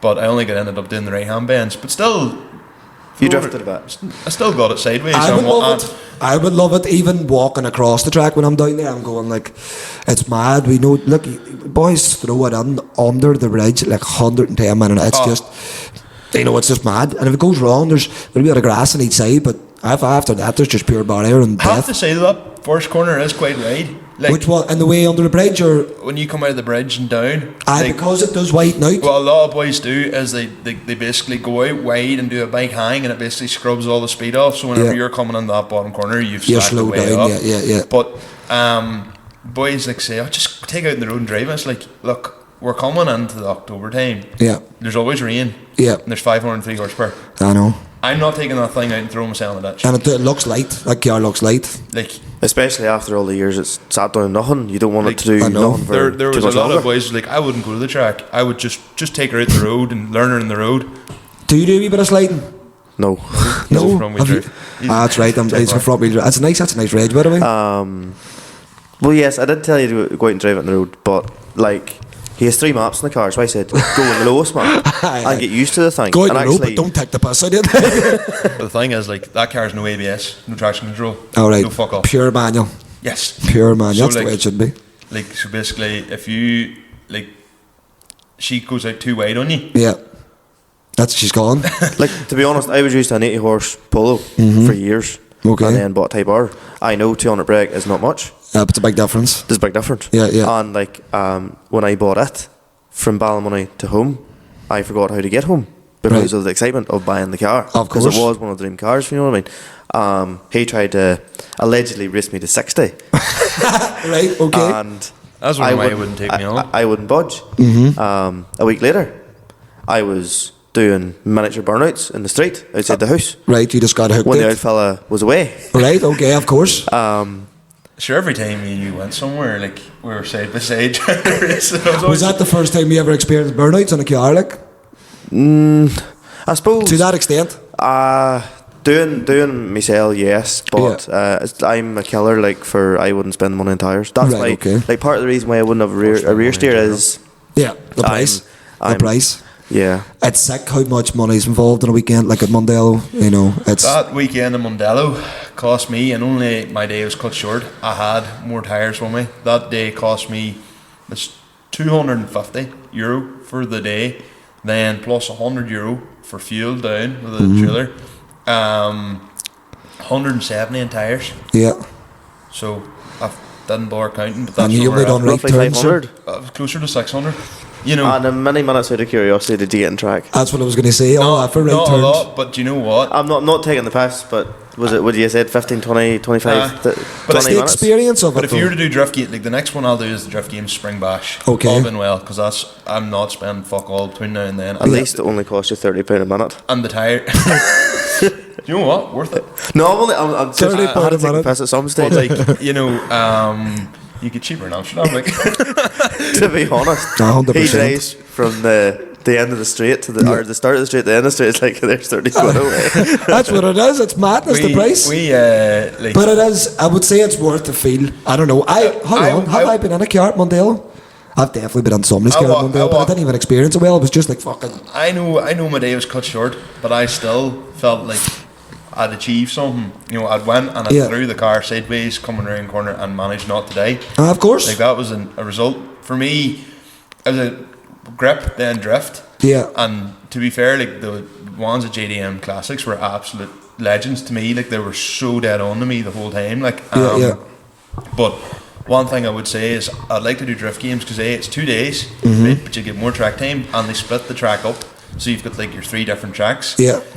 that means that you can kind of like be on track more, and because it's only drifting, you don't have to wait in certain sessions. You can always be coming in. Wait, what were you at? Were you down on like on a mixed day? Was it? Yeah, that's what it was. So, right, so I was down with Jack McGarry, who's got a R32 scaling. Yeah, and he was doing the grip. Oh, so was the people just cutting round front? Are you going straight? No, grip session. Right, okay. They were out for 20 minutes. Then there's a drift session. Right, okay. The problem was if someone spun or whatever, that was like a red flag or a yellow flag in the drift event. You're fucked. Yeah, and you were maybe sitting waiting. So, you know. That's why they changed the bashes completely, because there was so much hold up with cars that, you know, I'm not going to diss any man's car, but there are so many cars just they're not fit for Mondello. You know, they're just not fit for it. Bash too literally. Oh, aye. And it's literally. But you would, you know, because it is called drift bash, so you're going right, and when you're down in bashes, make a bash car. And some of them done well. Remember, I used to see about 6-7 of them just put a train, and it all went so well until that's why people look at my footage and go, "Geez, that looked cool," and I'm going, "But you have to see a second after." It was mad, you know, because when it's carnage. Oh, carnage! And you got all the good moments. I just didn't post the bad. We must have 4,500 hours of footage that is, I would say, hilarious, you know. But you seen the TikTok got deleted last 2 weeks ago, the one that was up there about, well, to me it was getting 5,000 followers. Not saying it's massive. I've only started it not that long ago, but I put one photo up and it was something like that, and I don't even remember what it was, but they just took it. They just deleted it. They delete everything. See, I didn't even get a fucking chance to fight. Just see half the stuff. Like to be honest, I've been working away every week the last while, long days, etc. So like, just haven't had a chance. The laptop's been at home, but I've actually found that if you take a step back from TikTok for a while, and then you go back to it, your video, you'll do better. Because I was posting all the time, and it was sticking like 300 likes maybe. And I would just watch it going down and down and down. It's like, and you're spending time going like, there's videos I made, and I was like, geez, this video will do well. I've put a lot of effort into this. No, that's annoying. And then you throw up another video, and you're like, I know I'm reaching this video, but I've no other content. And you throw it up, and it does really well. And I'm like, I wouldn't even like that. I know. I've tried that, but with TikTok a few times. I was like, I'll put up this wee video that might have been, I mean, no effort. I mean, it was a fucking 16-second video, and you're looking, you're going, why is that got 3,000 views? And one that you've put so much effort, and even the ones in KD Customs and stuff, there's just effort, you know, put into it. And don't say that in a bad way. It's just, you know yourself. You know, sometimes when you're in school, sometimes even, and you pretend yourself like, I didn't really do that good, and you get that result, not good result. Fuck TikTok. Like, we have to use it. We have to get the numbers up, and we're still going to do it. But it's a disaster sometimes, you know, and it gets to even Facebook, you know. Like, Facebook is very, very hard. Do you know what? But people saying that to me, going, like, you have to say, I could show you it, and all of my followers on Facebook are 100% organic. I done a boost, or I done an ad once, about 6 months ago. I think I paid £10 overall. It was a 4-day thing, and it said it'll reach between 1,500 and 2,000 people. It physically tells you how many people followed you from that. I think it was like 17, but the rest of them's organic, and it obviously breaks it down onto everywhere. So, well, sure, we put an Instagram reel up, and it was lost that too. I got hacked. Haven't went back to it. Last year, I think it was. It was basically, he was filming a load of silage at Boyne, and the harvester flicked the spout out so that I would get clouded with grass. Yep. Thought it was funny. Instagram, nothing. It somehow got caught on Facebook, and there's like 300,000 views, but there's no way we can get any advantage out of that. Like people can't like our TikTok, like our people. Do you have a Facebook? Yeah. You do? Yeah. And what kind of followings on that? It's not great. Like, if even 2,000. Do you push it in any way? I would upload all the pictures that I put on Instagram. You pushed everything now, to be fair. But not to the level you push, to be fair. Darren, not you to see, the level you say that, people say that to me, and, which is weird. Like, I do, my missus will completely confirm this. Literally in the morning when I wake up, I don't know if it's a bad thing or a good thing, but genuinely, I've got a routine, and the only way this routine breaks is if maybe I had a few drinks the night before. It'll be a bit older, a bit fucking later in the day. But when I get up, like, I don't bear the bed yet. I always have my first coffee in the bed, and I was straight on, like, replying back to comments physically to people that might be from Luton, London, fucking Miami. No, these are real people. If people forget this, people's looking and following and likes. I'm interacting with them on different mess. Not only is that good for the algorithms, but it's genuine. So these people keep coming back. But when you do that for 2 years, you know, and when you're nearly forming relationships, now it doesn't go that far, but these people really feel part of it and they keep resharing, and I've just always done that. But you see, when people, like, I've received so many messages from boys, I mean, again, unfortunately it always seems to be 25 to 41, sometimes older.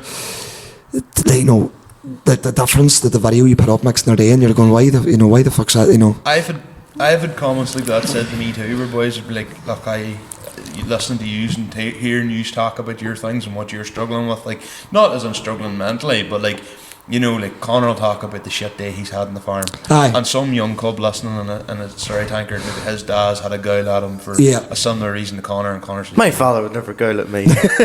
He's a nice fella. And like that young cub's been like, fuck, like my dad gave me a wild hard time because I like something happened with the cow this morning. And Connor goes, where do you hear about the handling I had today? And people makes it easier. It's funny whenever somebody else hears somebody else has the same problem. Yeah, because then they're like, I'm not the only one. Of course, they think they're on their own in it. You know? And you do, and then you spiral and go, why does this happen to me? Blah blah blah. Mental health goes down the drain, and part of the reason of me poking fun at me with like all the bad luck I've had with the Sierra, like a lot of that is to humanise even the car. Yeah. To make it like That's 11. That car's got it. It literally got to a stage where something fucked up and he went, content. Yeah. You have to do it that way. But that helped me. You have to do it that way. I will be honest, see after the ADC and when I was in the choir and all was going, that's when I went to the BDC. And I remember the first time I went to the BD. Now this was, like, in fairness, not dissing the BDC, it's not there no more actually, but the car level was amazing, and some of the driving was, but it was the first time I went to a competition to that, and I was a fish out of water over there, boys. I was a fish out of water. There was a boy walking down with a boy literally wheeling his luggage when they look these cameras. He had a caddy for his cameras, and I was like, "Oh, that's how you know you're a different level." But like in a funny way, your man knew my page the same way, very similar, because they thought like I got about 100,000 followers, and the boy was over asking me, "How do you get that?" Like, how do you? The only way that I can, I don't know. I just keep feeding back. But when I went over there, I spent the full weekend over there shooting some of the best stuff that I took, done the videos. I came back here and the fucking both memory cards flopped. Couldn't use them on it, And then people ask me after stuff. That was a deciding man. People, any normal right-minded person would be like, "Fuck this, not doing that again." And then there's one. I don't know if I agree with that. Well. But then I'm not right-minded either. See, we're not right. We're different. I don't see that. I've just been told that. If anybody knows, somebody tell me, if that was me, I wouldn't fucking do it again. It drove me, But I went back, and then people started knowing the BDC. Then I started getting a following in England, and I was up in Driftland quite a lot. Then the KD Customs, and the whole thing with the IDC, the head of media, that just came. I was asked by Kieran Hines to do that. So I was going to ask that. So how did you get involved with IDC then? I think it's just, when you hang around somewhere long enough, they might give you a job. It was kind of one of them kind of things. It sounds like an afternoon at Connor's. Are you free for a minute? 4 cows. No, I don't know. I think it was that. It was Richard. It was Richard Keller that got in contact, and I done the Red Bull event last year up at the Millennium Forum, on you, up at the Titanic. There wouldn't be a white out of room up there, boys. Up at the Titanic quarters, and was that Drift Aid? Yes. Drift Aid had so much potential. I know, and they didn't market it well enough. No, but they knew it was at a rush. It was at a rush, and it might have been a mix of the rush or the mix of. There might have just. I wouldn't say it was. Now everything that Richard done was more than enough. There just might have been marketing side that wasn't fulfilled the way it should have been, and it should have put see-through netting at the side. So why would anybody pay to come in? Richard done the netting was supposed to be not see-through, so people couldn't just stand. Yeah. So they all knew it was for charity as well. I'll not say what I want to say, but they stood outside.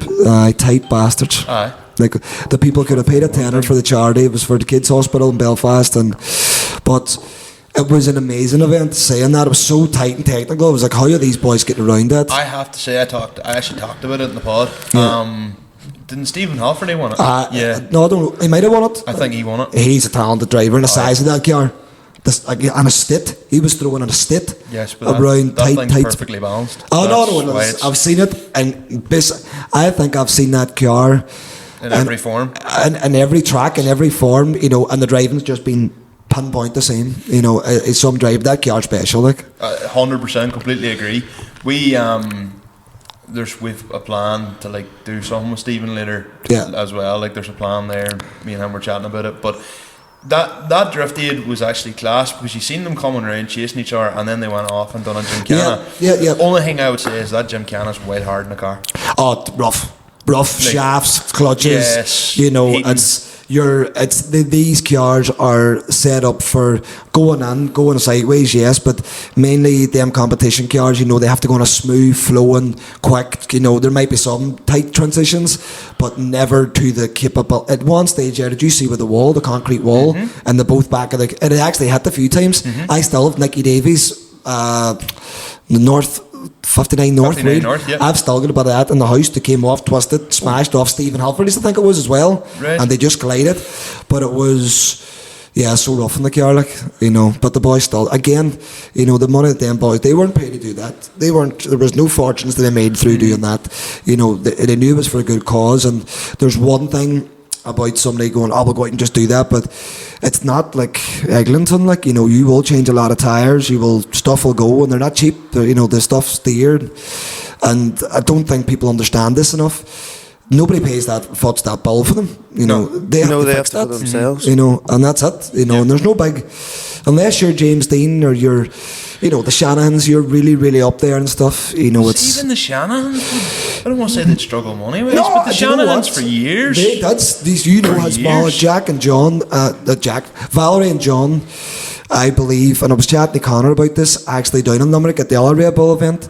They put everything on the line. They sold their 100%. I mean everything. Yes. And they never came out and said about that. There's no, and I'm sorry if you don't want to hear it in this, but that's the fact. Not a lot of people give them the recognition that is. Everybody knows Big John for being under a car and Valerie for keeping the full pits fed. They're a mother and father of every event. But what they done, you know, thank God the length that they went. Not they put one son, but the both of them through it. You know, and I hope, and I would say now it's paying off, you know, good, and maybe more so when Jack's going to the FD next year as well. And there's big sponsors over there. It doesn't matter what level you're at, you get big money. Are they going with their own cars? I don't know.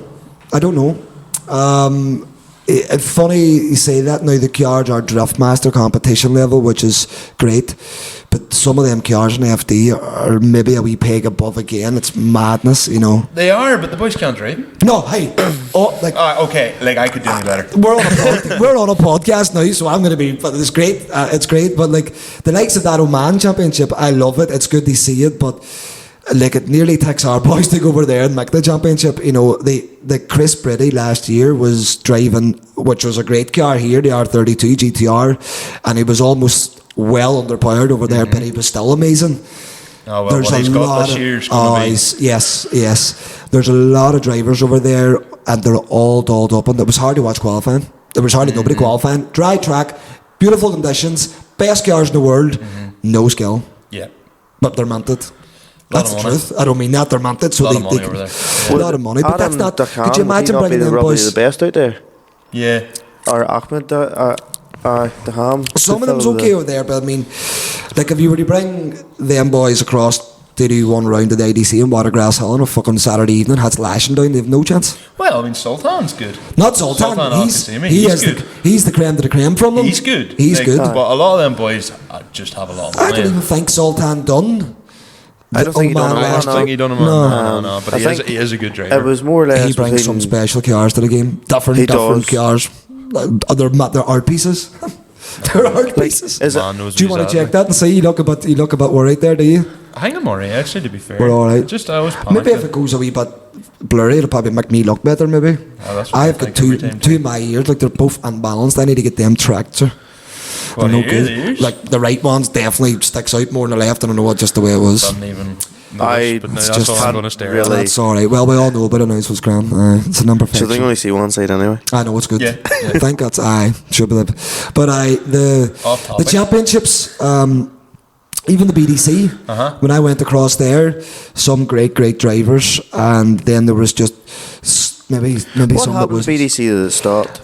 In a hole, Mike Frost ruined it, and I don't really care. Mike Frost was on, and cool guy. Don't know much about him, but look, the BDC real days was finished when Dave Egan stepped away. Like anything Dave Egan touches is gold. You know, he is an entertainer. He's a marketer. He's entrepreneur. I look up to Dave big time at what 100%. I do. You know, that's a lot of the things, and I've never fucking be Dave Egan, but the way he does it and the way he is about it, you know, he's just born to do that, and he started out to be a DJ. But your man Mac, I believe, took on one of the biggest downsides to that, I think, is when they made that agreement with Sestino's tyres, and not a lot of drivers, because they were all running different tyres, but obviously there was more money to be made from Mac. That's just a given. And the drivers, the people that drive Sestino's for the right reasons were like, that's good, but it's bad because everybody else uses them now. And it just sort of went downhill. I just don't. I think a lot of sponsors and stuff just lacked trust and lost trust, and then he didn't. I'm pretty sure Dylan Garvey, who won the BDC, is still waiting on his money. You know, I'm pretty sure he is. That's a fact, actually. I think. There's in England. Whack it out there, don't In England, it kind of went two ways. There's two different championships now. Well, the Drift League started, right? So around the time that the BDC was finishing, Gordon, he's a South man, he owns a Drift League, was just up and coming, and in my eyes, I knew nothing about it. I was only getting new into the scene over there, as it was. But it almost looked like, you know, the boys in the BDC were like, oh, that's cute. You know, look at this wee Drift League. And the day that the BDC shut down, the Drift League took over. And the Drift League's been going good last year. I don't know much about it, as I say. I haven't been at none of the rounds. I was supposed to go to a round or two with Matt Matsuri. But then when he came across here, I just went down and done media with him there. But the Drift League, I don't know what happened. There's been some controversy with that at the end of the season with prizes and stuff. I don't know. I do follow a lot of drifting, but I'm more focused this year specifically. There wasn't a part of this island I wasn't at for drifting with ADC. Was there not, maybe not last year, but the year before, a UK DC or something for 2 rounds? Or there was something else? It still is. It's like MKD. It's like you know about over in the UK. Aye. So they do it in Silverstone, and they do it in like these big sweeping tracks. That to me looks. I wouldn't say like it's an invitation. So it is still competition. You still do qualifying. You still do tandems. I'm near sure McKeever was on it. It's like, it seems like a posh drift sort of thing. It seems like you have to be, the cars have to be, there's no scrap on it, and you have to sort of. I don't think like you have to. Don't like correct me if I'm wrong on this, but it's more selective drivers, you know. They just don't take anybody on. They make a championship, you know. It looks quite cool. That it does look good. Whatever, they've got a lot of good sponsors on that. You know, you've got your man Ian Buzz and stuff was on that. You've got Micah Richards. You've got a lot of like Bagsy was on that before he went with, you know, Luke Woodham. They've all been through that. So it seems like nearly the best of like the BDC and stuff was going to that then, or doing them. But I got this stage that there was a pro drift event every other weekend. That's too much. Absolutely. You know? Absolutely. It's even hard enough to get the 6 events on over here. Oh my God. It's when I was doing it, you think like that's 2 months after it just comes in. It just comes in, you know. And I still have the ADC socials on my phone, you know, like they see when I was doing, like I wasn't just going down to do media, I was doing all the social medias. I was trying to come up with the right posts. And so how did you get into taking over the media? I think there was nobody really doing it one stage at that time. And I noticed in 2024 they did step up their media big time. There was me that's not like from that, you know, until Kira took over near the end. But it was me and Graham is the owner. It was like, I think we should do these kind of things, and so I was like, I wouldn't say under pressure. It was a step up. I was like, fuck, you know. But we done it. It was grand. I had an idea to do it, and we just kept pushing on it. But it's a big championship. The only problem I had with the media side of it was though, the standings at the end. It was, the event was over and you're waiting to see who was first, second and third. And whenever you couldn't get to the event, you didn't have a clue unless you seen the tail end of the live stream. You know that they done through Facebook. Oh, right, because everybody was standing there. That's about the only criticism I would have. One thing with Drift Masters is they'll literally, as soon as the event finishes, you feel 1, 2, 3. Aye. So you can look and go, who won that? And you know immediately. Aye. Well, I've said that, you know, and that was part of the part. It's a big championship, and it needs to have more hands-on. It needs to have like a championship like that too, that it needs to have 3 or 4 people working in the background constantly on it. Oh, absolutely. I just couldn't. I was neglecting dirty drafting big time, you know, and there was no hard feelings on it. There was no bad love lost over it. So have you parted ways, YDC? Well, I don't do no media. I'll go down and do media for dirty drafting, but as doing the head of media, I chose to do it. Yeah, it was just taking up a lot more time than I thought, to be honest. And if this makes any sense, it was taking the enjoyment out of it for me. Yeah, I went from a passion to a job. If there's pressure, I wanted it to be right, you see. Yeah. But at the same time, when I do go to do events with dirty drafting and stuff, yes, there's still that pressure to try and get stuff right. But I just enjoy myself because it's you being you. It's me being me. Yep. I just can't be nothing else, you know. And I've tried that. Hey, it didn't work. You know. Plus, you've only yourself to please Well, with that's dirty it. drafting. That's it. You have others to please Which with is ADC. fucking worse sometimes.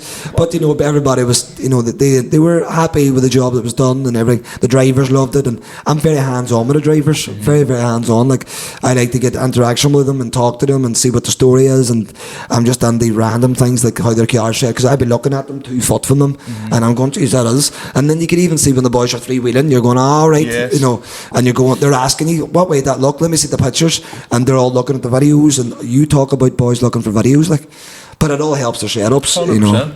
They don't know what's going on beside them. They're just fucking planted, you know. So it's good, but it's something I always thought I'd love to have got involved with was the ADC. Yeah, but I couldn't give it the time. No, if I wanted to give it the time, the podcast would suffer.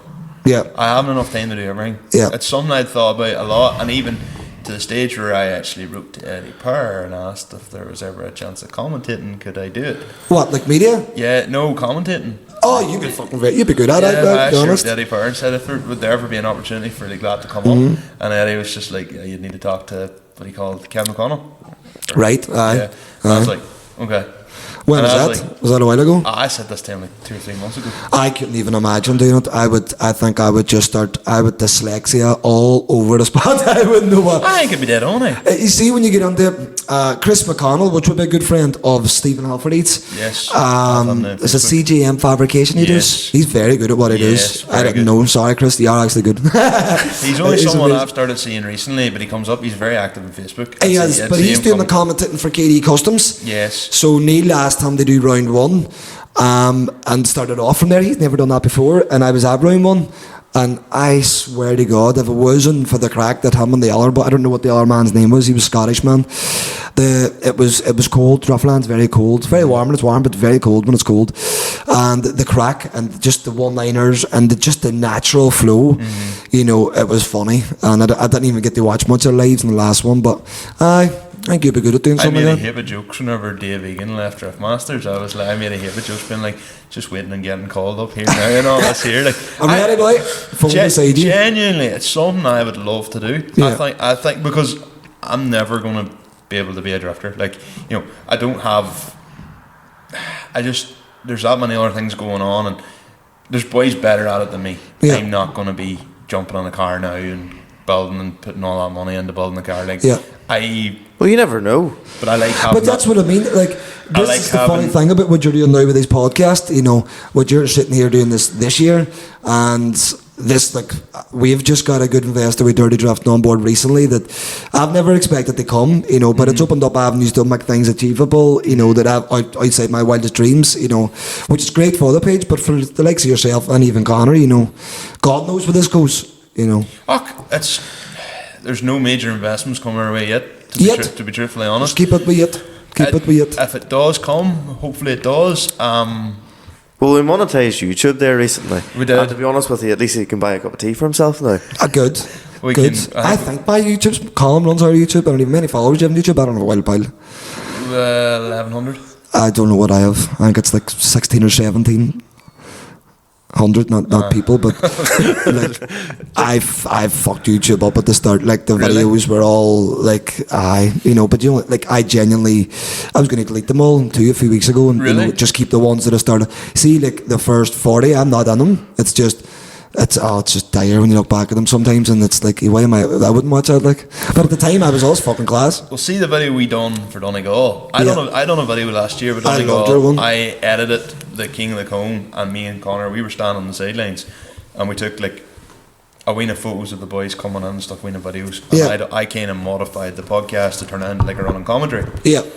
That blew up our Facebook page quite a lot at the start, and then this year we did the proper video, and that video actually done really well. Something like 15,000. Annoyingly, I was at Belsonic the night before, and I was dying. Oh, I've been to so many events hungover, boys, and I've had to do it, but it's not nice. You literally, I think you hear after half an hour, and in that line with the King of the Cone, and when you walk past with any kind of camera out, doesn't matter who the fuck you are, if them boys think you're luck, but do it yourself, actually, in fairness, and you end up deaf.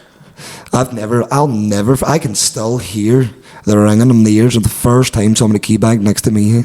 Never forget it. I was like, what the fuck happened there? You're standing there taking a video of someone going sideways, and the next thing they come round and it's just them hooping it, and the next thing, flick the key bang, bang in your face. Just like, a big ring, you're just, what the fuck, And I've stood T-side, for example. You see when you're in T-side and you're on the grass in the middle, like you disappear under the smoke, and when they're coming in at that speed, it's fucking crazy. That actually, some of this is where like the pictures in Dirty Drifting went different. I was like, after a weekend of doing media, it felt like I was at the gym for 50 hours straight. I was up, down, round like a fucking ninja. There were definitely multiple people around that went, he's strange, definitely he is different. And then there was so many marshals going, fuck, I don't know if you can be that.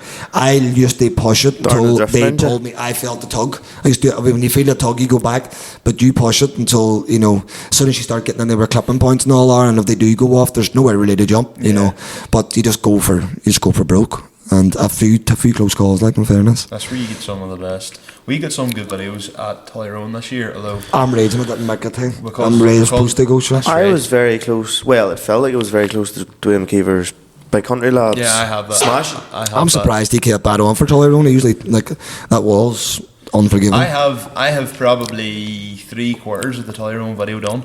Yeah. I nearly feel bad, like, waiting this long to have it released, because it's like, I feel like the moment's passed. But then, no, but I used to think that too before. But if you release it like 3 months after, people nearly go, Tyrone. Yeah. So like, I think whenever it comes, I'll get at it probably closer to the Christmas break. Yeah. I'm the type of person, I don't want to just put something out just for the sake of having it out. Yeah. Like, I edit, like when I'm editing the videos, like Connor takes the first half of the course and I take the second half of the course. Yeah. And I like swap between the videos to make it look like a proper, like nearly like a proper, video.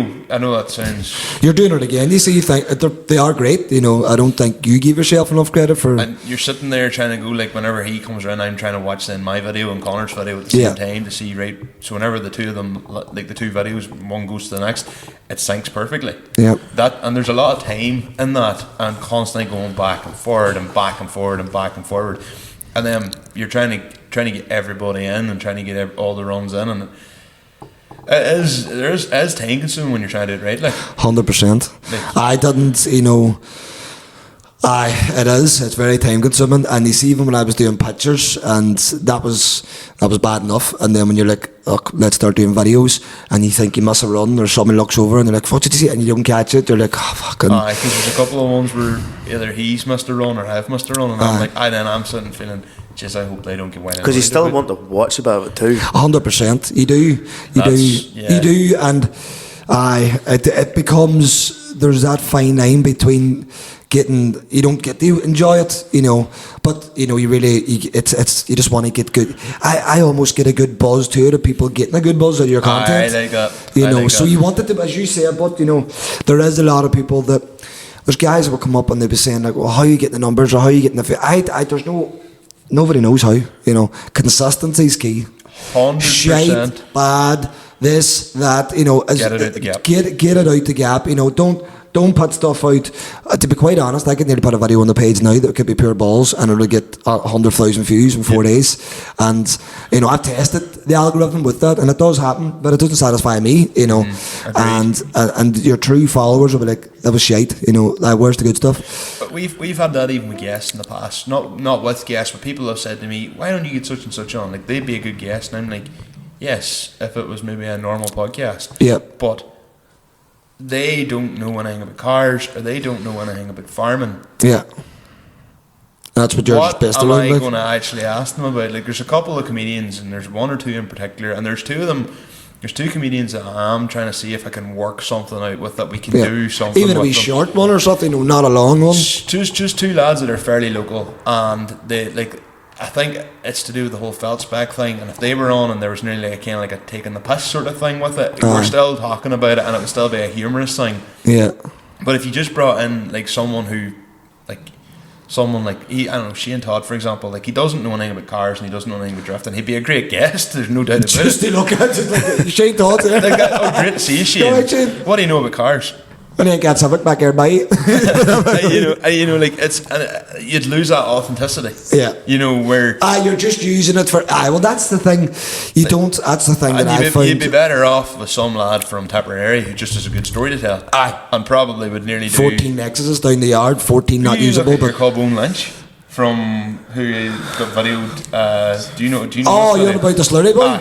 Oh my god! I actually have seen 50 videos before I actually seen him, and I had to look at it. It was, is that really him or is that AI? That is him. Yeah. Like, he never meant that to happen. I don't think he genuinely was just, is that the way he is, or was he taking the piss? Taking the piss. He was obviously taking the piss about, like. It's funny as fuck. It was just the way he came out with it. Like, but he's not famous, but or your other lad. He could talk about agri stuff all right. What is your other club? Every fucking day there's some Matthew Ritchie. Every fucking day there's some sort of fucking handling. Jesus Lord, fuck. I've never met him. The only time I get that is on everybody else's Snapchats. Not him. But that's what I mean. Like, and it's them people there who you'd nearly rather talk to and have a story with. And you've got that authenticity. Yeah. That's kind of a bit of an off-topic ramble, but to bring it back. That's what podcast. Did the pictures ever turn into driving yourself? Or videos? Did you ever try it yourself? Or I've done a lot of drifting until recently. I got onto the drifting. Then I decided, like, fuck it, why not? They asked the Pro 2 champion Jacob, who won Pro 2 this year. Is Cuba his nickname? Cuba. He is an operator. The boy's different. Yes, he is different in every sense of the word. That man was a pro driver from the second he walked onto the Pro 2. He was actually in the ADC last year. Nobody noticed because he was just I think it was an E30s, and it was madness. He didn't get the recognition even then, and I feel bad because I was at a few of them rounds and I didn't fucking notice. But this year, he really could have won Pro 2 and Pro, and he wiped Dave Egan. Hey? He wiped Dave Egan. He would do it again tomorrow. I don't mean that bad against you, Dave, but he is naturally gifted. Yes. And he can go in anybody's car and do it. Mm-hmm. He is gifted, but I contacted him and we became close. We became mates over the season, and he lives in Wexford or Waterford. It's a wee bit down the shock, like. Yeah, it is. 4.5 hours drive. I've got Bishop's Court here. Do you mind coming up? And when I jump onto that wee compact, I think it's a compact, you come up and show me how you will. And he did, and I was drifting all right. It's in the video. I made a video of it. I've seen it. But like, there was plenty of fails before that, and to be quite honest, it's not the best car to be jump. It was just never, that car was always just daft. Mm-hmm. But it is a great wee car. It takes well abuse, and there was the front tyres were bald and I couldn't get tyres for that day. That's a big I kept thing. sliding, so we changed it, and I went to Bishop's Court last week or 2 weeks ago. Stevie Flanagan was like, there's the keys to this fucking animal of a BM. I still don't know what it's in it. It was an E36, but I don't know what engine was in it. I don't think he did, but he's all painted and stuff, and that was drifting. So it's just coming, I think I've been in that many cars with boys, Connor. I've sat with boys. Mm-hmm. I've seen, like, even you sit with your dad as a young cub, look, I'm defeating you watch, yeah. So it was like I got in and it just happened. Yeah. But different. When I started different, it was on the mountain, like it was on the Quarry mountain, and it was Jay Gurney. And it fucking the Sierra, still has it. I've never met Jay in my life. That's the first time I laid eyes on him, and he just said, "Do you want to go on that?" And I was like, "I don't know how to diff, sir." That's what I said to him. He was all, "Aye, do you want to go?" Like, I was all, I didn't lie to him. I was all, "I've never diffed." And he was all, "Just give it a go." And no word to lie, that was it. I just started diffing, and then I was diffing chasers, I was diffing fucking 20. Everybody was just giving me cars to diff on the mountain, like. And then I just fucking love it. So now that turned into more the drifting. But when I'm at these events and I'm doing all the media, you know, you don't have a car there to really do it, and they're all If you had expensive. the opportunity to weigh a car, say it again. would you? If you had the opportunity with a car, Oh, would you go away more to put Dirty Drifting as a story of you getting into drifting? This is the plan. This is the plan. That's actually what I was going to ask. What's next? This is the plan this year. So there's been windows opened now. I can't really say much about it yet, but there's been one of those opportunity that could be a thing, and how that'll start isn't going to be going to the fucking IDC or going to none of that, you know. No. It'll be getting a yacht that will be semi-pro done, not non-special. I'm thinking about 350 head for it. I don't know why, I just like them, but there might I have drifted before. just for a That's beginner. my only Good attempt at beginner drifting. chassis. Yes. A good one, like, you know, nothing scrap, something that'll be okay, but just enough, and maybe go do the manor, you know, tick her up the nuts, and then I can tick her the bishops anytime. Jared up there, he's great, so I do a lot of promotion and marketing and stuff for their events, and look, they couldn't do enough for me, you know. I don't pay a dime up there, they're fair enough with that. The car stays up, you know, they're very nice, they're grand, like, but I go up there, and if that happens, then we will see, you know. The plan is, if it gets, I'm not gonna, I don't want to say it like, I want to do this by this time, I want to go and save many fucking good, you know. I don't know. Do it organically. Hey? Do it organically. Literally just, you know, don't force feed it, just do it and see where it comes. Being able to leave a car like up in Bishop's Court is very handy, so you're not. Oh, well, you're just driving up. Anywhere I fucking go, but Manor is 2 hours away, like, at least. See, well, Nuts isn't that far from here. Nuts is about, no, it's about 2 hours away. Nuts is about 2 hours from you. Nuts is about 40 minutes for us. Like, I wouldn't mind getting a run out of Nuts. I'd even take my own car to Nuts. Yeah. Just hang What, Sarah? Yeah. I don't want to get led to you. Would you? If they fixed the path, why not a potholes up there at the minute? If you hang the inside, you I know, but there's a difference between saying that and then being able to do that. I would be hanging the wall. Like, see, Nuts, it's very unforgiving, isn't it? Yes. That wall's cruel as fuck. Yes. You know, you hit the back, drag the front. You know, it's just, I've seen. But Nuts is wide enough. Yeah. Nuts is wide enough, you can hang the inside. Have you done Nuts before? Years ago. Years ago. Like 2017. Have I seen, except for the videos I've watched you doing it, like drifting, not drifting, but mainly diffing. Might have been your yard. But that's the plan this year. So the plan is I can't say that. I'm hopefully going to be covering all the Driftmaster rounds. That is, I was supposed to go to Riga this year, no, to Poland, sorry. I put it on my social medias and everything. Couldn't believe I was invited. I made the list, as they call it, and I'm just praying and hoping that I make it again next year, because it was all set to go, and I contacted Keane, let him know the crack, but long story short, lost the passport and couldn't find it nowhere, and ordered it 2 days before, and to get like the emergency one, paid for it to be all coming, should have been there. I was even going to go to Dublin and get it. It just wasn't doable, and it came the Tuesday after, so I sat crying all weekend nearly in the house. It was just sick. So this year we're going to do different events. That is bad. I want to do different events this year, like not just drifting. King of the Cone's a fact. I was supposed to be down there this year. Did you not do King of the Cone this year? No, I was supposed to be there, and there was numbness in the family. And look, I don't even. Family comes first. You know, but the thing about this, 2 years ago would have been different. I would have went. No. I know. I was not in a bad way. I would have still contacted the situation and went, look, are they dying? I'm like, no, right, I'll have to do it. I was just because I was obsessed, you know, and it took over. So, but that's you teach yourself this stuff throughout it. I've learned this year. I've missed a couple of things, and even missed a couple of things there very, very recently. Yeah. For committing to do something else, and then a close friend went, "Hey, I'm thinking about doing this here. Can you go?" And I was like, lad, I've given this man my word, and I don't go back on my word. Yeah. But I'm sitting being like, did I really need to go? And I mean, I think I'm torn, because I made the right decision in going and helping out and doing something for charity. But then I made sitting going, I never see that man anymore. No, and I know. It's hard to find that balance now with the podcast. Like, the podcast lives in my mind 24/7. I don't stop thinking about it. That's good. Never goes away. The majority of the time, Michael is going to events himself, because I can't get away. Yeah. Like, there's a business at home. How many hours you work in a week, like 2 jobs included outside of this? Most days 6:30 till, well, every day 6:30 till about 8 or 9 o'clock at night, and then you could come here and you could be recording to 1 o'clock in the morning, and then I just be like a bull the following morning because I didn't get enough sleep. I know, and it's a reoccurring problem. You know, like I'm not sure if you probably did, but sometimes you go to these events or you go and do something and you're nearly fucking halfway down the road, or you're 3 hours under the event, and you're going, was this even worth coming? You know, you're questioning yourself because you're adding up. Even more so me when I'm up there and it's lashing down, lads. The hailstones are coming, and you're fucking 2 angels sending you a voice message saying night night, daddy. And you're going, what the fuck? And you're standing on a field and you're avoiding rabbit holes to get somebody's Mante S15 that you don't necessarily think gives a fuck about you. But it's still this craze. So, you know, and then this sort of makes the answer easier about how do you do it, how do you like, or how does things.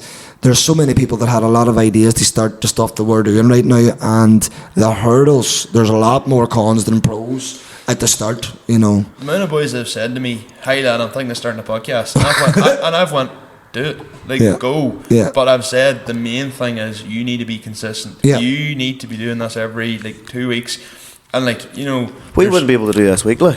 Not a hope. Oh, jeez, I couldn't do this weekly. 2 weeks. 2 weeks is hard. Do you do this once every fortnight? Like? Yes. Right. Well, we haven't missed. There's a couple of times. Many episodes. What episode is this? This is episode 49. 49. That's what I'm saying. Right. Okay. So next episode 50. Like, but you know, because that's how numbers work. But I should have got the 50th one.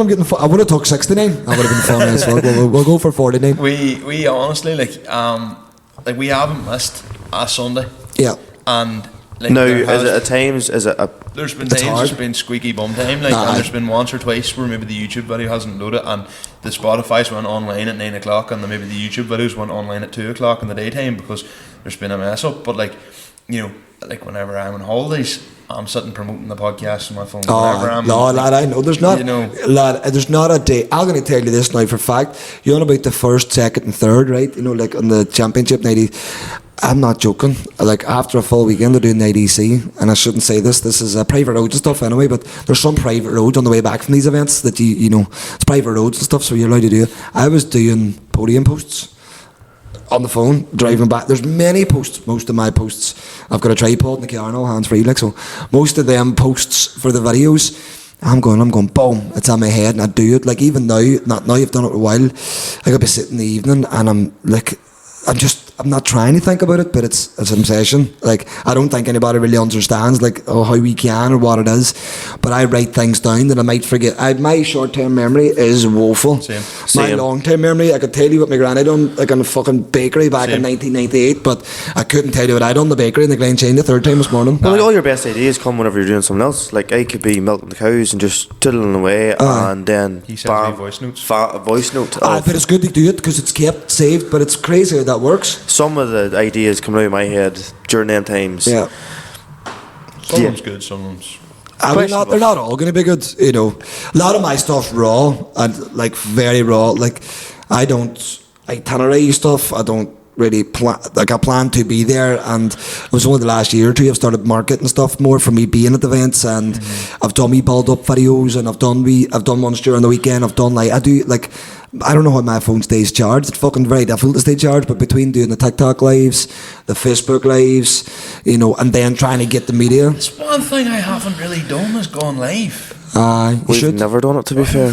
It's good for, like, even TikTok. Have you noticed they try to push you to go live, and it helps them, you know. But lives go amazing, you know. They go amazing if you can get signal. 90% of these venues don't. Mondello, for a fact, they've got a signal blocker. 100%. I don't know if it's I'm just saying that they definitely don't. Like, but Mondello, it feels like they do. Mondello, see if you're doing a normal Drift Games Invitational, you'll get signal, no bother. It's just because there's 20,000 people trying to get. Because there's so many people there, it makes it a bit more. Full signal, but the actual mass can't cope. Full signal, and there's nothing. I'm conscious that we've been talking. How long are we on here? An hour and a half. Wow. We have very little editing, to be fair, but I want to get on to the toy drive. Let's go. Yes. That's one of the main reasons you're here. Probably 50%. That is the main reason. That's why I thought I was saying, fuck dirty drafting. Let's get on to the kids. Let's get on to the real cause. So let's talk about the toy drive. Yeah. Why are you doing it? Right. Now you've started it, you know why. Truly and honestly, I wanted to. So she's you'll not see it in the pod, but I have maybe niece's name on here, Rhiannon, and there's the butterfly on there, also the wee bee for Batten's. So my wee niece got an illness called Batten's disease when she was obviously born with it, but she lived normally up until she was like 3. And what is Batten's disease? It's an incurable disease. It's like 1 in 500,000 kids. It's even, the statistics is more. It's right. There was only like 3 or 4 in Ireland that had it at the time, and what's even more crazy, brother and sister are way down south. Do you know the Bumblins? Like the big Bumblins charity, ever see it? No. A lot of people raise money and stuff for them. Great charity, but they started off with one video, I think it was, because their son and daughter both had it, which was crazy statistics. So Rhiannon slowly deteriorated, between not being able to walk then, and she's right up until the stage she just couldn't. She had to be tube fed. She was in the hospital a lot. She lost her sight. She literally deteriorated, and there's no cure for it. Was this over a short time? She was taking 50, 60, 70, 80 seizures a day. That's tragic. And they were like, well, it can't just be epilepsy. And she went all around the world. My sister, God bless her, she'd done everything in her might. And then they went to Great Ormond Street and they were in America. And then they got the answers they wanted. Obviously, not the answers that they would have wanted. No, the answers that give them closure. But obviously it was medicines. She was in and out of the hospital, but they put her on I'm nearly sure it was a kinetic diet. So the diet gave her a lot longer life. And Rhiannon, even though she passed away at 13, she lived a life that's probably more fulfilled than any of us. She was everywhere, and they really done everything. But when I was living in Edinburgh for a lot of years, I threw an event over there to raise money for the Bumblins back here for Rhiannon's charities as well. But I've been back home a while, and look, I've always wanted to try and do. I didn't want it really even to be a toy drive. I just wanted to be able to bring some presents to the kids over there that are going through whatever it may be in such a shitty time. Not these kids that are in hospital on the week of Christmas, or maybe the kids that run after. They don't necessarily need the gifts. They know it's not in that sense. I just know, I've had my kid in hospital over Christmas, and it's crap. So I've been in hospital just 2 Christmas Eve before. Yeah. What hospital is it? What ward is it? So it's Ward 6, Altnagelvin Kids Ward, and it's also for the Butterfly Lodge. So that's on the grounds of Altnagelvin, but it's a respite. Right. It's a respite for the kids that need it, So that's like a Monday to Friday service, that's kind of centre, So, but we're actually going to be giving some of the gifts as well. We're not going to be promoting it or putting it out there, but they are. Somebody reached out to us that work on it, Little Orchids, which is down in Greenshire. We're going to give some gifts down there. But me and Dr. Aidan Campbell, he's got a McLaren, he's in the supercar thing. I was doing media for the Muff Run, and he was on it, and never asked him then, but I knew he was a doctor of some sort. Yes. And I was like, I'm just pure rash. I see if I want to sort of try and I'll try my best to do it. Reached out to him. You can't just go and start a toy drive or do something like that for a kids ward and just let it be. There's a lot more to it, it has to be done right, and that's fully understandable. It's fully understandable. So I said, Aidan, could you speak to the hospital? Could we make this a thing? I want to get a few supercars outside. I would like to have some classic cars, because as much as I like supercars, I love Sierras, I love twin cams, I love Evos, I love anything that goes sideways and smells of petrol. That's just, and it's never been done outside. Mm-hmm. Aidan gave me the green light, and he said, look, we can do it. Speak to he gave me the email address to the girl, the contact at the hospital. Contacted her, and she gives the green light to do it, so we can bring 10 to 15 cars on Sunday the 22nd. So we'll be there at 2:30 on Sunday the 22nd. We're going to be outside, and then that's when Aidan Carr came on board. Fair play to him. It probably hit me for giving him for saying this. He listens. He does, but he'll probably not. Aidan's a wild man. He likes to do a lot and not be in the background. 100%. But seriously, I know Aidan a long time, and anybody that knows Aidan, I've never met anybody that doesn't have a good word to say about him. But he's seen it very soon after I put the lounge out, and he got in contact, and he was like, I think we could come up with a few good ideas here. And look, he knows that we've done stuff in the airfields before, but down in King of the Cone, all stuff like that. And then that's what really kicked off. We've already made the poster. Me and Aidan Campbell and stuff. My brother Colin, he made the poster. Might have forgot a certain name on the poster, but we'll say no. Oh well, We can work that. We can work that in somewhere. We'll get that sorted. Usually part of it as well. Be great. Hopefully you can get the Sierra down on the 22nd. If it's, I'm going to bring it the trailer, regardless. Good enough. I just roll it off. I know the gear stick's not. You can sit it next to Donkey's, yeah. That would be class. Donkey's bringing the. We're making a video. You'll see it. Where we're. No, I'll just park it at the missus's parents' house and just. I'll park the trailer there and drive her. I can hold the gear stick up for 2 or 3 miles. Like. It'll be if I had a tow bar, you could have put it in the back of that. But no, that's right. Aidan said, why don't we come up with an idea and like of bringing a Santa Grotto outside. He said I'll get a big shuttle trailer and I know what he'll do with it. It'll be amazing. But there's a lot of rules and regs around that, so we're still it's happening. You're working with kids, like there's a lot of kids from the hospital. These kids will be allowed to come down, like everybody that's well enough, down to get under the cars, get their pictures taken, meet Santa, get a wee gift. But that they'll also have their gift that'll be there in the wards as well. Yeah. And then he was like, we can contact Sammy. I know Sammy from Lucky Days anyways, you know. And yeah, so before you know it, Aidan's on board, Sammy's on board, Kirsty the Grassman is on board. Is that Kirsty Ward? Yeah. Yeah. Chris, I don't know his surname, Kings of Road. Yeah. He's on board. Aidan himself, and then Gary Harkin, who's got Discount Tire Centre down in Derry. Yes. I rang him and I said I need a drop off point, you know, like there's more organising than I would have put, and he was like, no bother. So we used that, and we used Miss in Bracken Park, and that it's only launched a week today, and it's just went great, you know. And Aidan said a lot of people that reach out that they don't get out and they can't get out to get stuff, and they said about donations, and it's all going to Smiths, and it's also going to go to like clothes shops like Dunn's, and it's not just going to be all toys. We are going to aim to be getting right up to 16-year-olds, you know, so it's not going to be handled, so they get some clothes and hoodies and scarves and hats, and so it'll be very interesting. But I honestly, I don't know how to overemphasize it. My mission was to get 40 toys. You know, that'll maybe cover anybody that's in the hospital.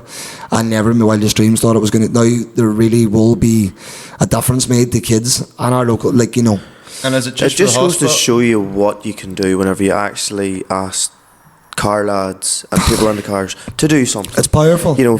It's powerful, you know, and I believe that's where the community comes together with, and that's one thing that definitely the car community does. When something happens, we definitely rally together, like, you know, and it be's different. But I was, you know, I fucking woke up at 5:30 the last 2 mornings, and it's not just getting sleep, you know. I'm just going like, oh my god, like, can we really, like, it's just special. It's like, just special. Even Cruise for Cancer used to do the North Coast years ago. Yeah. Like, whenever you've lost someone to cancer, it obviously means something. Yeah. And as silly as it is, you know, doing a road run, still you're throwing like £1 towards something. Well, this is where I wanted to be able to give back something towards on behalf of, you know, my niece's name and stuff. And my sister's going to be over with us at Butterfly. You know, she's going to be part of the process, and we're doing a podcast. I'm going to do one with her tomorrow, and what's going to be online because people just on the Dirty Drifting page. We'll probably just put it out on Darren Mellon's page. You know, I'm not. You'll see more on my page. You know, Dirty Drifting logo's on the toy drive, but it's a toy drive for Ward 6 and for the Butterfly Lounge and local. Yeah. It's not. I don't know how to even put that across. It's not a thing that I want to put too much, and I don't. And even saying that, people's going, "You're crazy." Use the numbers on your page, what you want to do, but it's not about dirty drifting at all. I don't want. That's number one. That's forcey, and more or less, you're using the number of followers you have to get it out there. Well, that's it. But if I'm sharing more even on my own, you know. But it's a privilege to be able to be. You know, I just never expected that it was going to like so much feedback from it already. So there really is a wild potential here, lads. They make so much difference to kids this Christmas, you know. And it's, as much as we see it, people talk about it, and I'm nearly getting emotional thinking about it now. But you know what? It's like, you know, you hear a lot of people doing, like, you have like a lot of people doing the charity work for Great Ormond Street and all that sort of stuff. You're doing it. You're a Derry man. Yeah. You're doing it for Altnagelvin Hospital. Yeah. You know, Ward 6, Altnagelvin Hospital. Yeah. You're doing it for your people. Yeah. There's a lot to be said for that. You know, you're doing it. You've went out and you could go and do anything for any other bigger charity, but you're choosing to do something for where you're from. Yeah. There's a lot to be said for that. Thank you. There's a lot to be said for that, because you're actually bringing happiness to people around you, to people that matter to you, to the local people, and bringing a lot to Derry. Yeah, that was the aim. That was the aim. I didn't think it was going to mean so much to certain people. It's because it's not.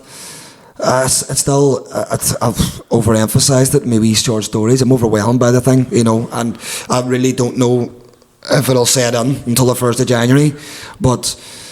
It is literally that is what it is in a whole, in a nutshell, and it's just maybe, they see that there could be potential to help so many, like there's a lot at the minute, and I would say a lot of people will definitely agree with this. Derry's going through a hard time.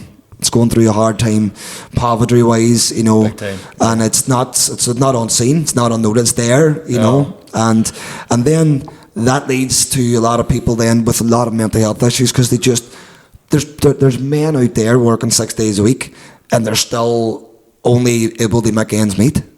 It's not their fault. Many people like that. Aye, and I mean working like dogs, and they have to just take whatever they're getting at the end of the week, and they're afraid to leave that job, and they're afraid to, it's hard to see. Derry's a bit mental in that way, because like I always say, Derry people don't leave Derry. No, they don't, sir. And if they do, they come back.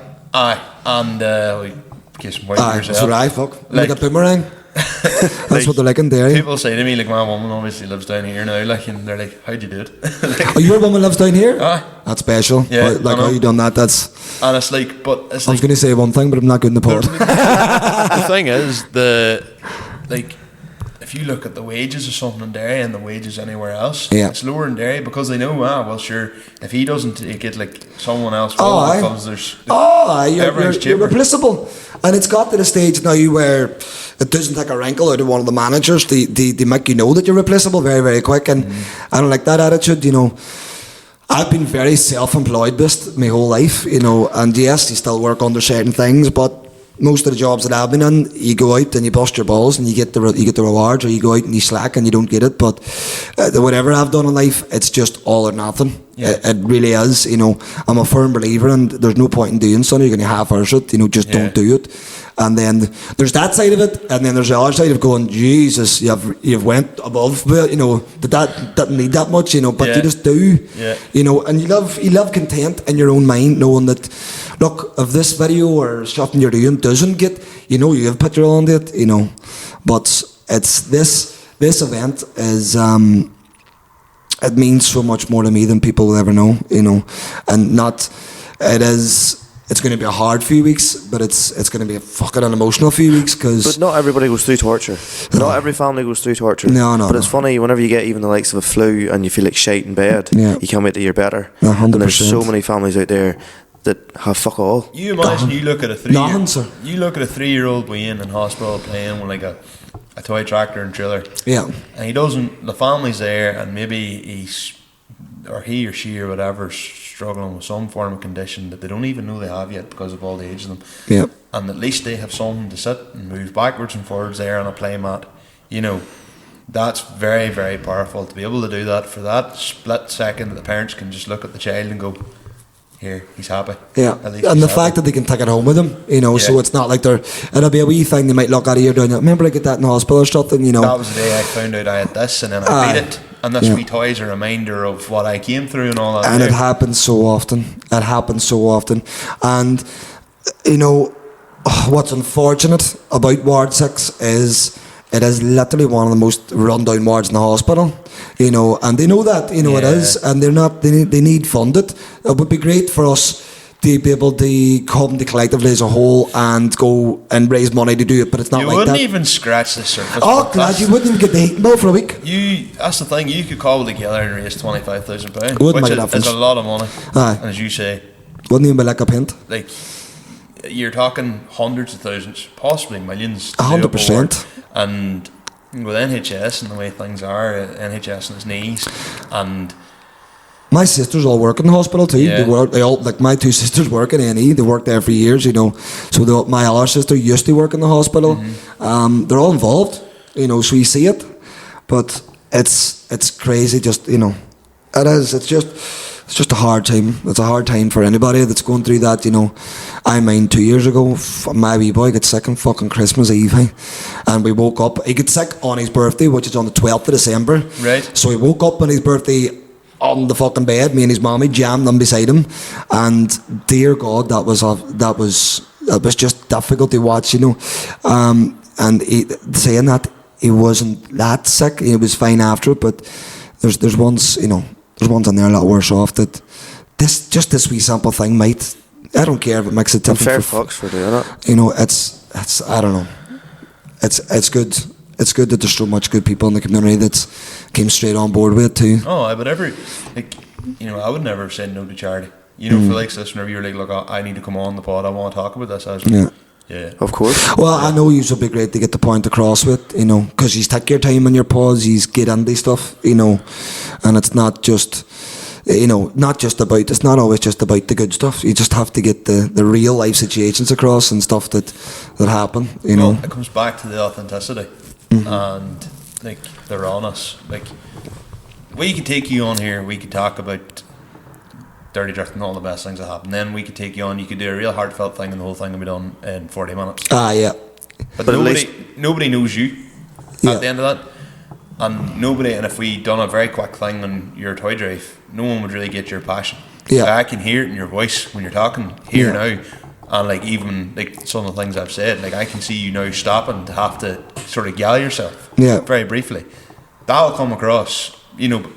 If you were doing this in a very, very quick bang, bang, bang, we'll go through it, people wouldn't get that. Yeah. People won't sympathise the same way. Yeah. Well, I was actually talking to the guy the other day about it. He does something similar, but he rang me and he was just asking about it and what I was doing, and they do stuff, and I rang through it real quick, and that's what I did.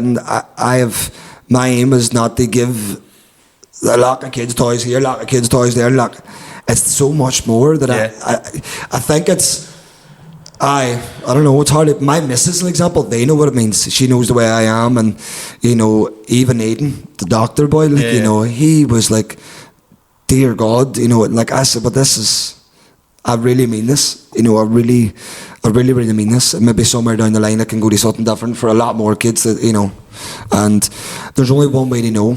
I have to start it. See the amount of people that said as well, oh gosh, sure, I couldn't do that, I wouldn't want.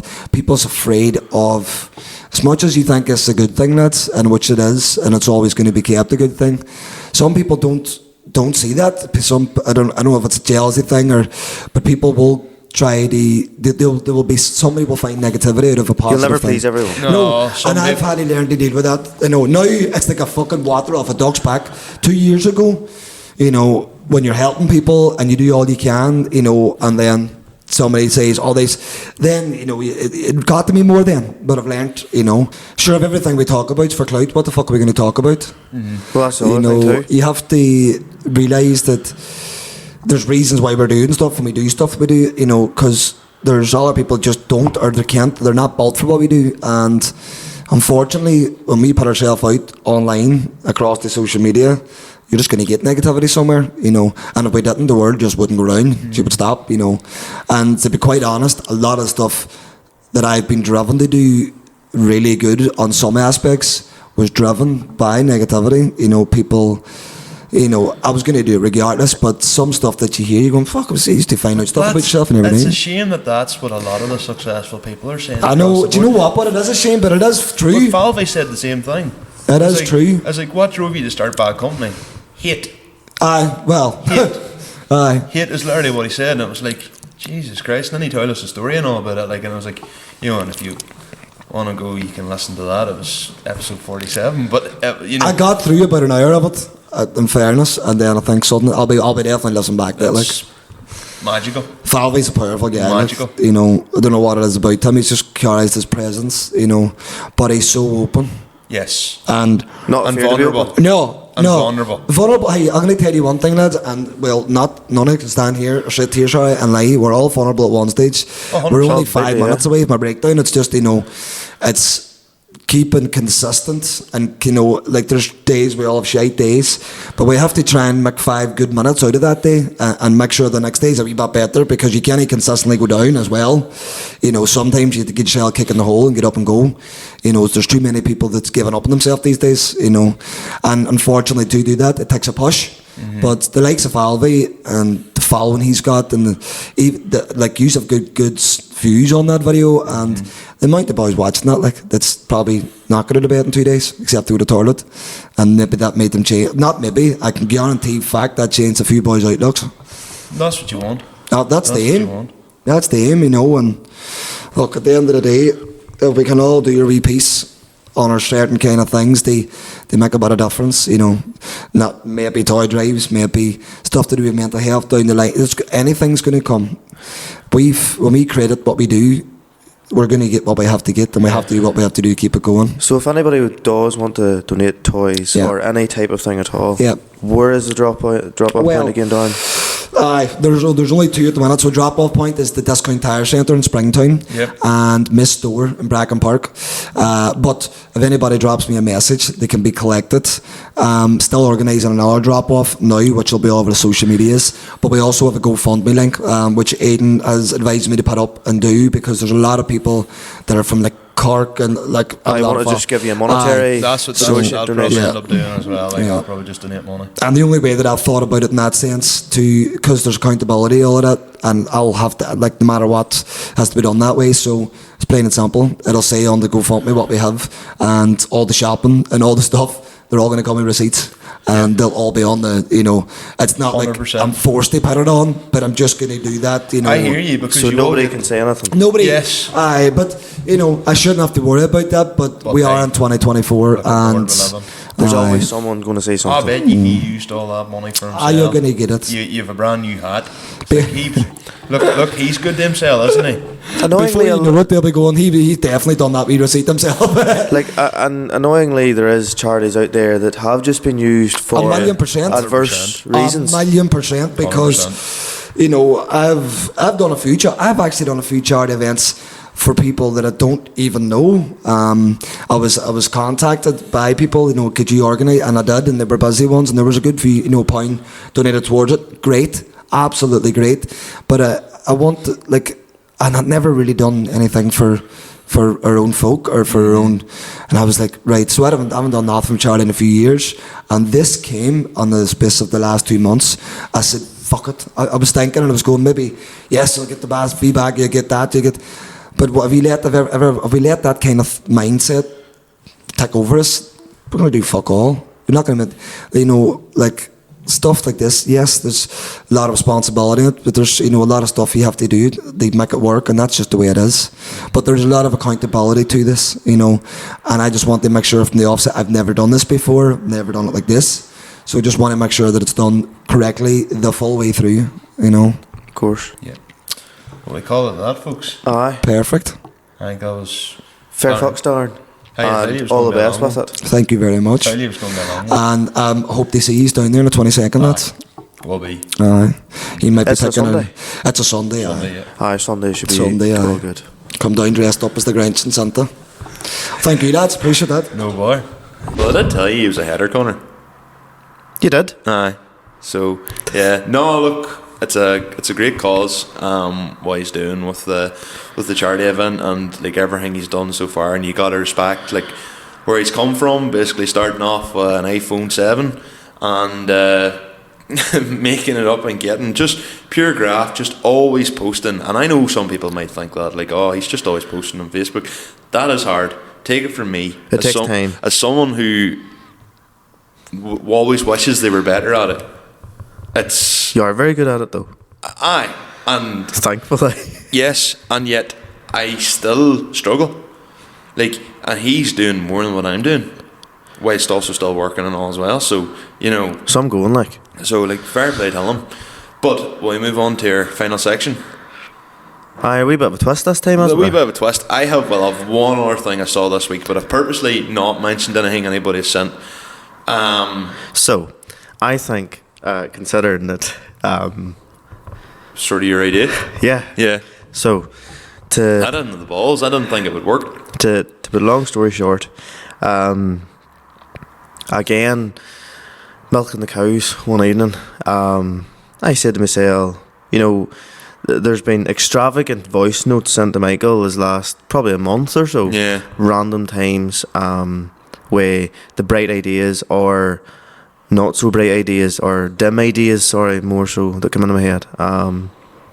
But I don't know, like we put out before stories on Instagram and that, polls, Yes, different things, different bits and bobs, and I sort of thought, well, we haven't a massive presence on Facebook, but would it be a good idea to basically have like a group where the headers that listen to us can more or less, as you put it in the description of it, give us a touch or tell me to shut the fuck up? Well, I mean, it makes you a bit more human, doesn't it? Well, it's more so like, if we're not sure in some time or whatever, you know, what's the best thing to talk about, or what, you know, because at the end of the day, we're only talking to ourselves. We don't know what everybody else's opinions is. Yes. So if there's possibly something and we're like, would somebody rather hear us talk about this or that, we can put it in. So long story short, we've created a fucking a group on Facebook. So we've created the Limited Slip Differences podcast community, and that's just, as Connor has said, and all I'm doing is repeating what he's saying, it's a place for anyone that listens to the podcast. Type it in on Facebook. There's not that many of us in it, like what, 160 people or something? That's a lot of people. Alright, okay, well, you know, compared to other community groups, maybe it wouldn't be that overly big. But one thing I've noticed with all the people who've all like put in is it's names that have all been familiar. Yeah. So like, you know, the likes of your, well, like Porrig Leonard, the likes of your Macaulay Halliwell, you know, Aldon, Kieran Riley, etc. Like, and many, many more. And I really hope I'm not missing out on people there. Like, there's other people commenting in now, and people, a couple of ones have posted in, like, you know, tractors they're working on. Some people have posted in, like, projects are starting. Yes. And the whole idea was basically to create, like, you all know the amount of fuck ups I've made. I don't claim to be an expert, but like, it's somewhere for people who are all like-minded. Like, we're all like-minded people. Like, to just chat and say, oh yeah, no, I'll listen to this. What's your thoughts on that? Or, you said this in the podcast, Connor. We do it this way. What do you think? Yeah, yes. And so the whole idea was literally just to create a case of engagement. And then, like, as time goes on, you know, we talk about our big old skids and one-wheel peels and all. A lot of that's through, like, TikTok videos I've had sent to me and Instagram videos I've had sent to me. But if we were seeing that actually on the community, on the group, we would be then discussing that. Yes. And that was, like, kind of the whole idea of that. So, and it was to kind of create this, like, close-knit group. Because one thing I will say about our followers is they are fucking loyal. They are. Like, now, just to further on from what you're saying, like, now, one thing is, it is not a place to be giving each other a touch. You can give us a touch, yeah, but don't be giving anybody else a touch. Hopefully not, anyway. It's not the type of place I would ever expect that to happen, but if I ever did see anything, like, one's getting sarky with each other or whatever, I would be quite annoyed. But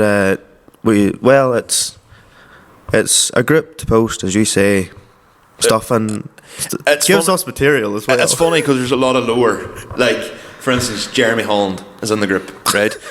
Jeremy owned Mary. Yes. Jeremy's the reason why Mary's called Mary. Yes. Like, I didn't call her Mary, Jeremy called her Mary, and I just carried on the tradition.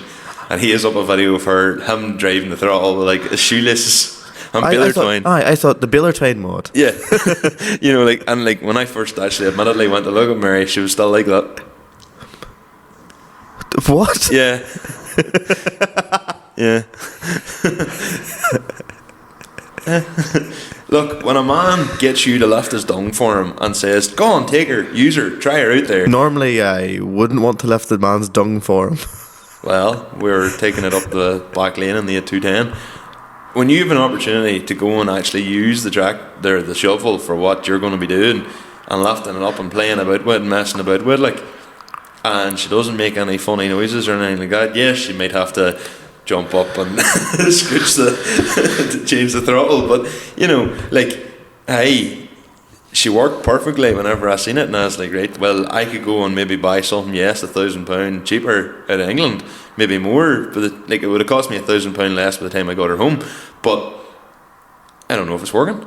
Well, like, I'll never forget whenever he was like, yeah, sure, you'll go and take the 390 up the back lane up. Here's me going to be like, personally going into a Cork accident. Can't do it. No, don't do it. Don't do it. No. Go and take the Massey up the back lane there. And I was driving around seeing the back lane. I went, holy fuck.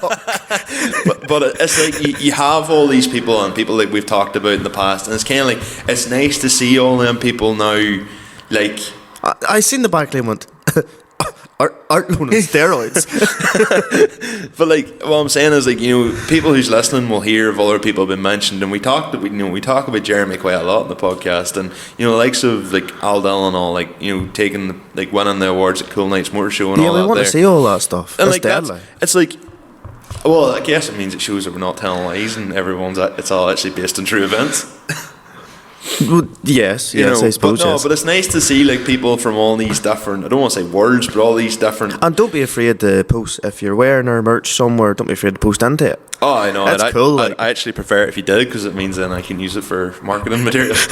rather than like just us. me and Connor standing with an awkward smile from a camera. Oh, don't even talk. So, as I previously alluded, I was away for a night there during the week, and we went for a steak in Sticks and Stones. Oh, very nice. Yes. So Gemma was taking photos, and where we were seated was at the window. Yes. But the window, I'm not sure if it was tinted or not, but there was people just walking by, and they were as close to me and you are, only I was at a window and you're walking on the street. Yes. So as soon as you were just eating, you looked up and you clocked eyes with somebody walking on the street. Anyway, she was taking a photo, or was taking photos of me anyway, and she was like, would you just go on and never smile? And I was like, don't know why, but I'm feeling a bit awkward, or whatever, that's carry on. Gemma's brother Mark wrote saying, can he not take an awkward looking photo? To be fair, he's totally correct. Yeah. But I get awkward taking pictures in public spaces too. Like if someone... Do you fuck? Oh, aye. You, the same fella that would put a mad looking hat on to be noticed. Yep. To be noticed, but not to get a picture, not to take a picture. Fair enough. There's a difference. Fair enough. Like, you'll never ever hear me saying on a night out, we shall get a picture together.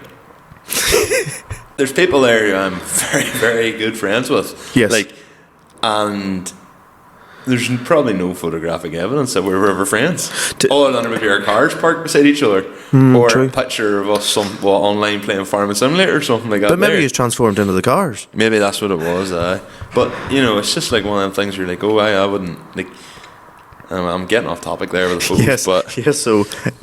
enough about us and our awkwardness around photos. Join the group, it's fun. yes.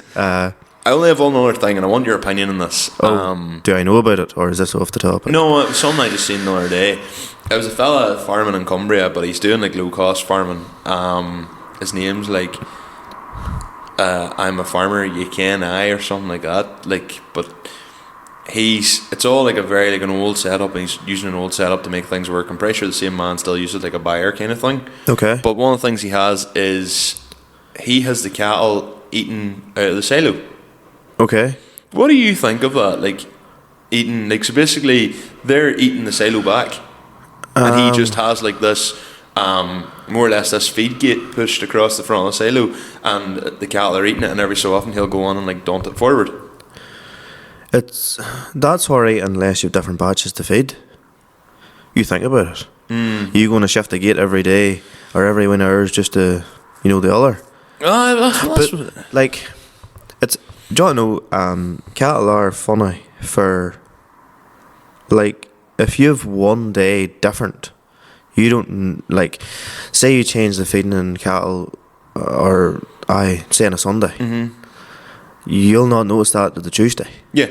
And it's funny with, like, high yielding dairy cattle, how much a small change can completely fuck them up. Yeah, go from 11 litres to, like, 8 litres. No, like, from 30 to maybe 15, Sorry, man, I was thinking kilograms of feeding them. So you can go from like 35 litres to 28 or something, like pretty much. Oh, even worse than that. Seriously? Yeah, no. So your high yielders could drop like literally 50%. They can do now. It's not naturally that could obviously lead on to there's other things wrong, but it's funny how such a small thing, like even 2 litres a head, could drop your tank 500 litres over 2 days. Oh, aye, yeah. You know? And then at whatever you're getting paid. But enough later. about cows. No, the community's there. I'll try my best to post the odd thing in it, but in all seriousness, You need a presence, like you need to be active. yeah. And when I say this, you need to be active. I am active. No, I do comment and like things, and react to things. Just be a bit less in the background. I'm told to as shut well. up all the time on it.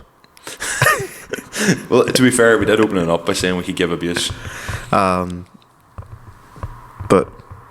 where it leads to, we don't know. But thought it would be better than the likes of your Instagram things, because I suppose not everybody wants everybody to see what they're doing. But if you're posting something to something and everybody else that's in that group listens to the same thing you do, everybody will know what you're on about. And bit of crack and banter. Yeah. Aye, no, completely. I suppose. Have you any further to add, Michael? No. I mostly want to finish off in the community group, to be honest. At this moment in time, I don't know how long this is, so this could be a very short one or it could be a very long one. No, it's going to be a long one. Thanks very much for listening through if you've heard all this. The community group, feel free to join it. Don't look too rash and we'll probably approve you, but post anything from your tractors to your cars to your life, yeah. There's Jamie Higgins posting in about in the quarry, like, so, yeah. you know. And even if you're at an event, to say you're at it or you're wearing a merch or just, feel free to post whatever. The more posting, and then we'll probably end up talking about a lot of it, and if everybody be's engaging, then we'll talk more about it, and this could end up being the community feedback. But do you want to finish up before you keep going around in circles there? Fuck up. Right, folks. Yes. So if you're watching YouTube, please like, subscribe and comment, and if you're on Spotify, you can hit the bell notification, isn't it? Or is that YouTube? No, it's YouTube. Oops. I don't know what Spotify There is is. a bell notification. Is there? And you can follow us on Spotify as well. Yes. And we will get back to you. No, Michael will get back to you. And all our socials are at Limited Slip Differences Yep, so on Instagram, TikTok, and Facebook. And Michael is at everything at what? Michael Scullin _ apart from Snapchat, that's M Scullin. And I'm Connor.McGee and everything. And you're in everything. I should probably change my Snapchat, but because my Snapchat's like older, it technically came first. So just a wee side note before we end. I got Call of Duty Black Ops 6. Yes. And it's annoyingly good. Oh. Yes. And you should get Farming Simulator 25. Yeah, I probably will for Christmas. But you kind of need to get a PS5 and all that carry on too. Yeah, I'll have a Wednesday for it. Yeah, I was looking at them, but I just can't justify it at the minute. Because then I could do a wee meme of Michael playing it at 3 o'clock in the morning. At the minute I don't play it enough. I haven't lifted the PlayStation this year. It literally says your last active like 7 months ago. Yeah, that's no word of a lie. But thanks very much for listening, folks. Thank you very much, folks. All the best. Good luck. See you later. Hi.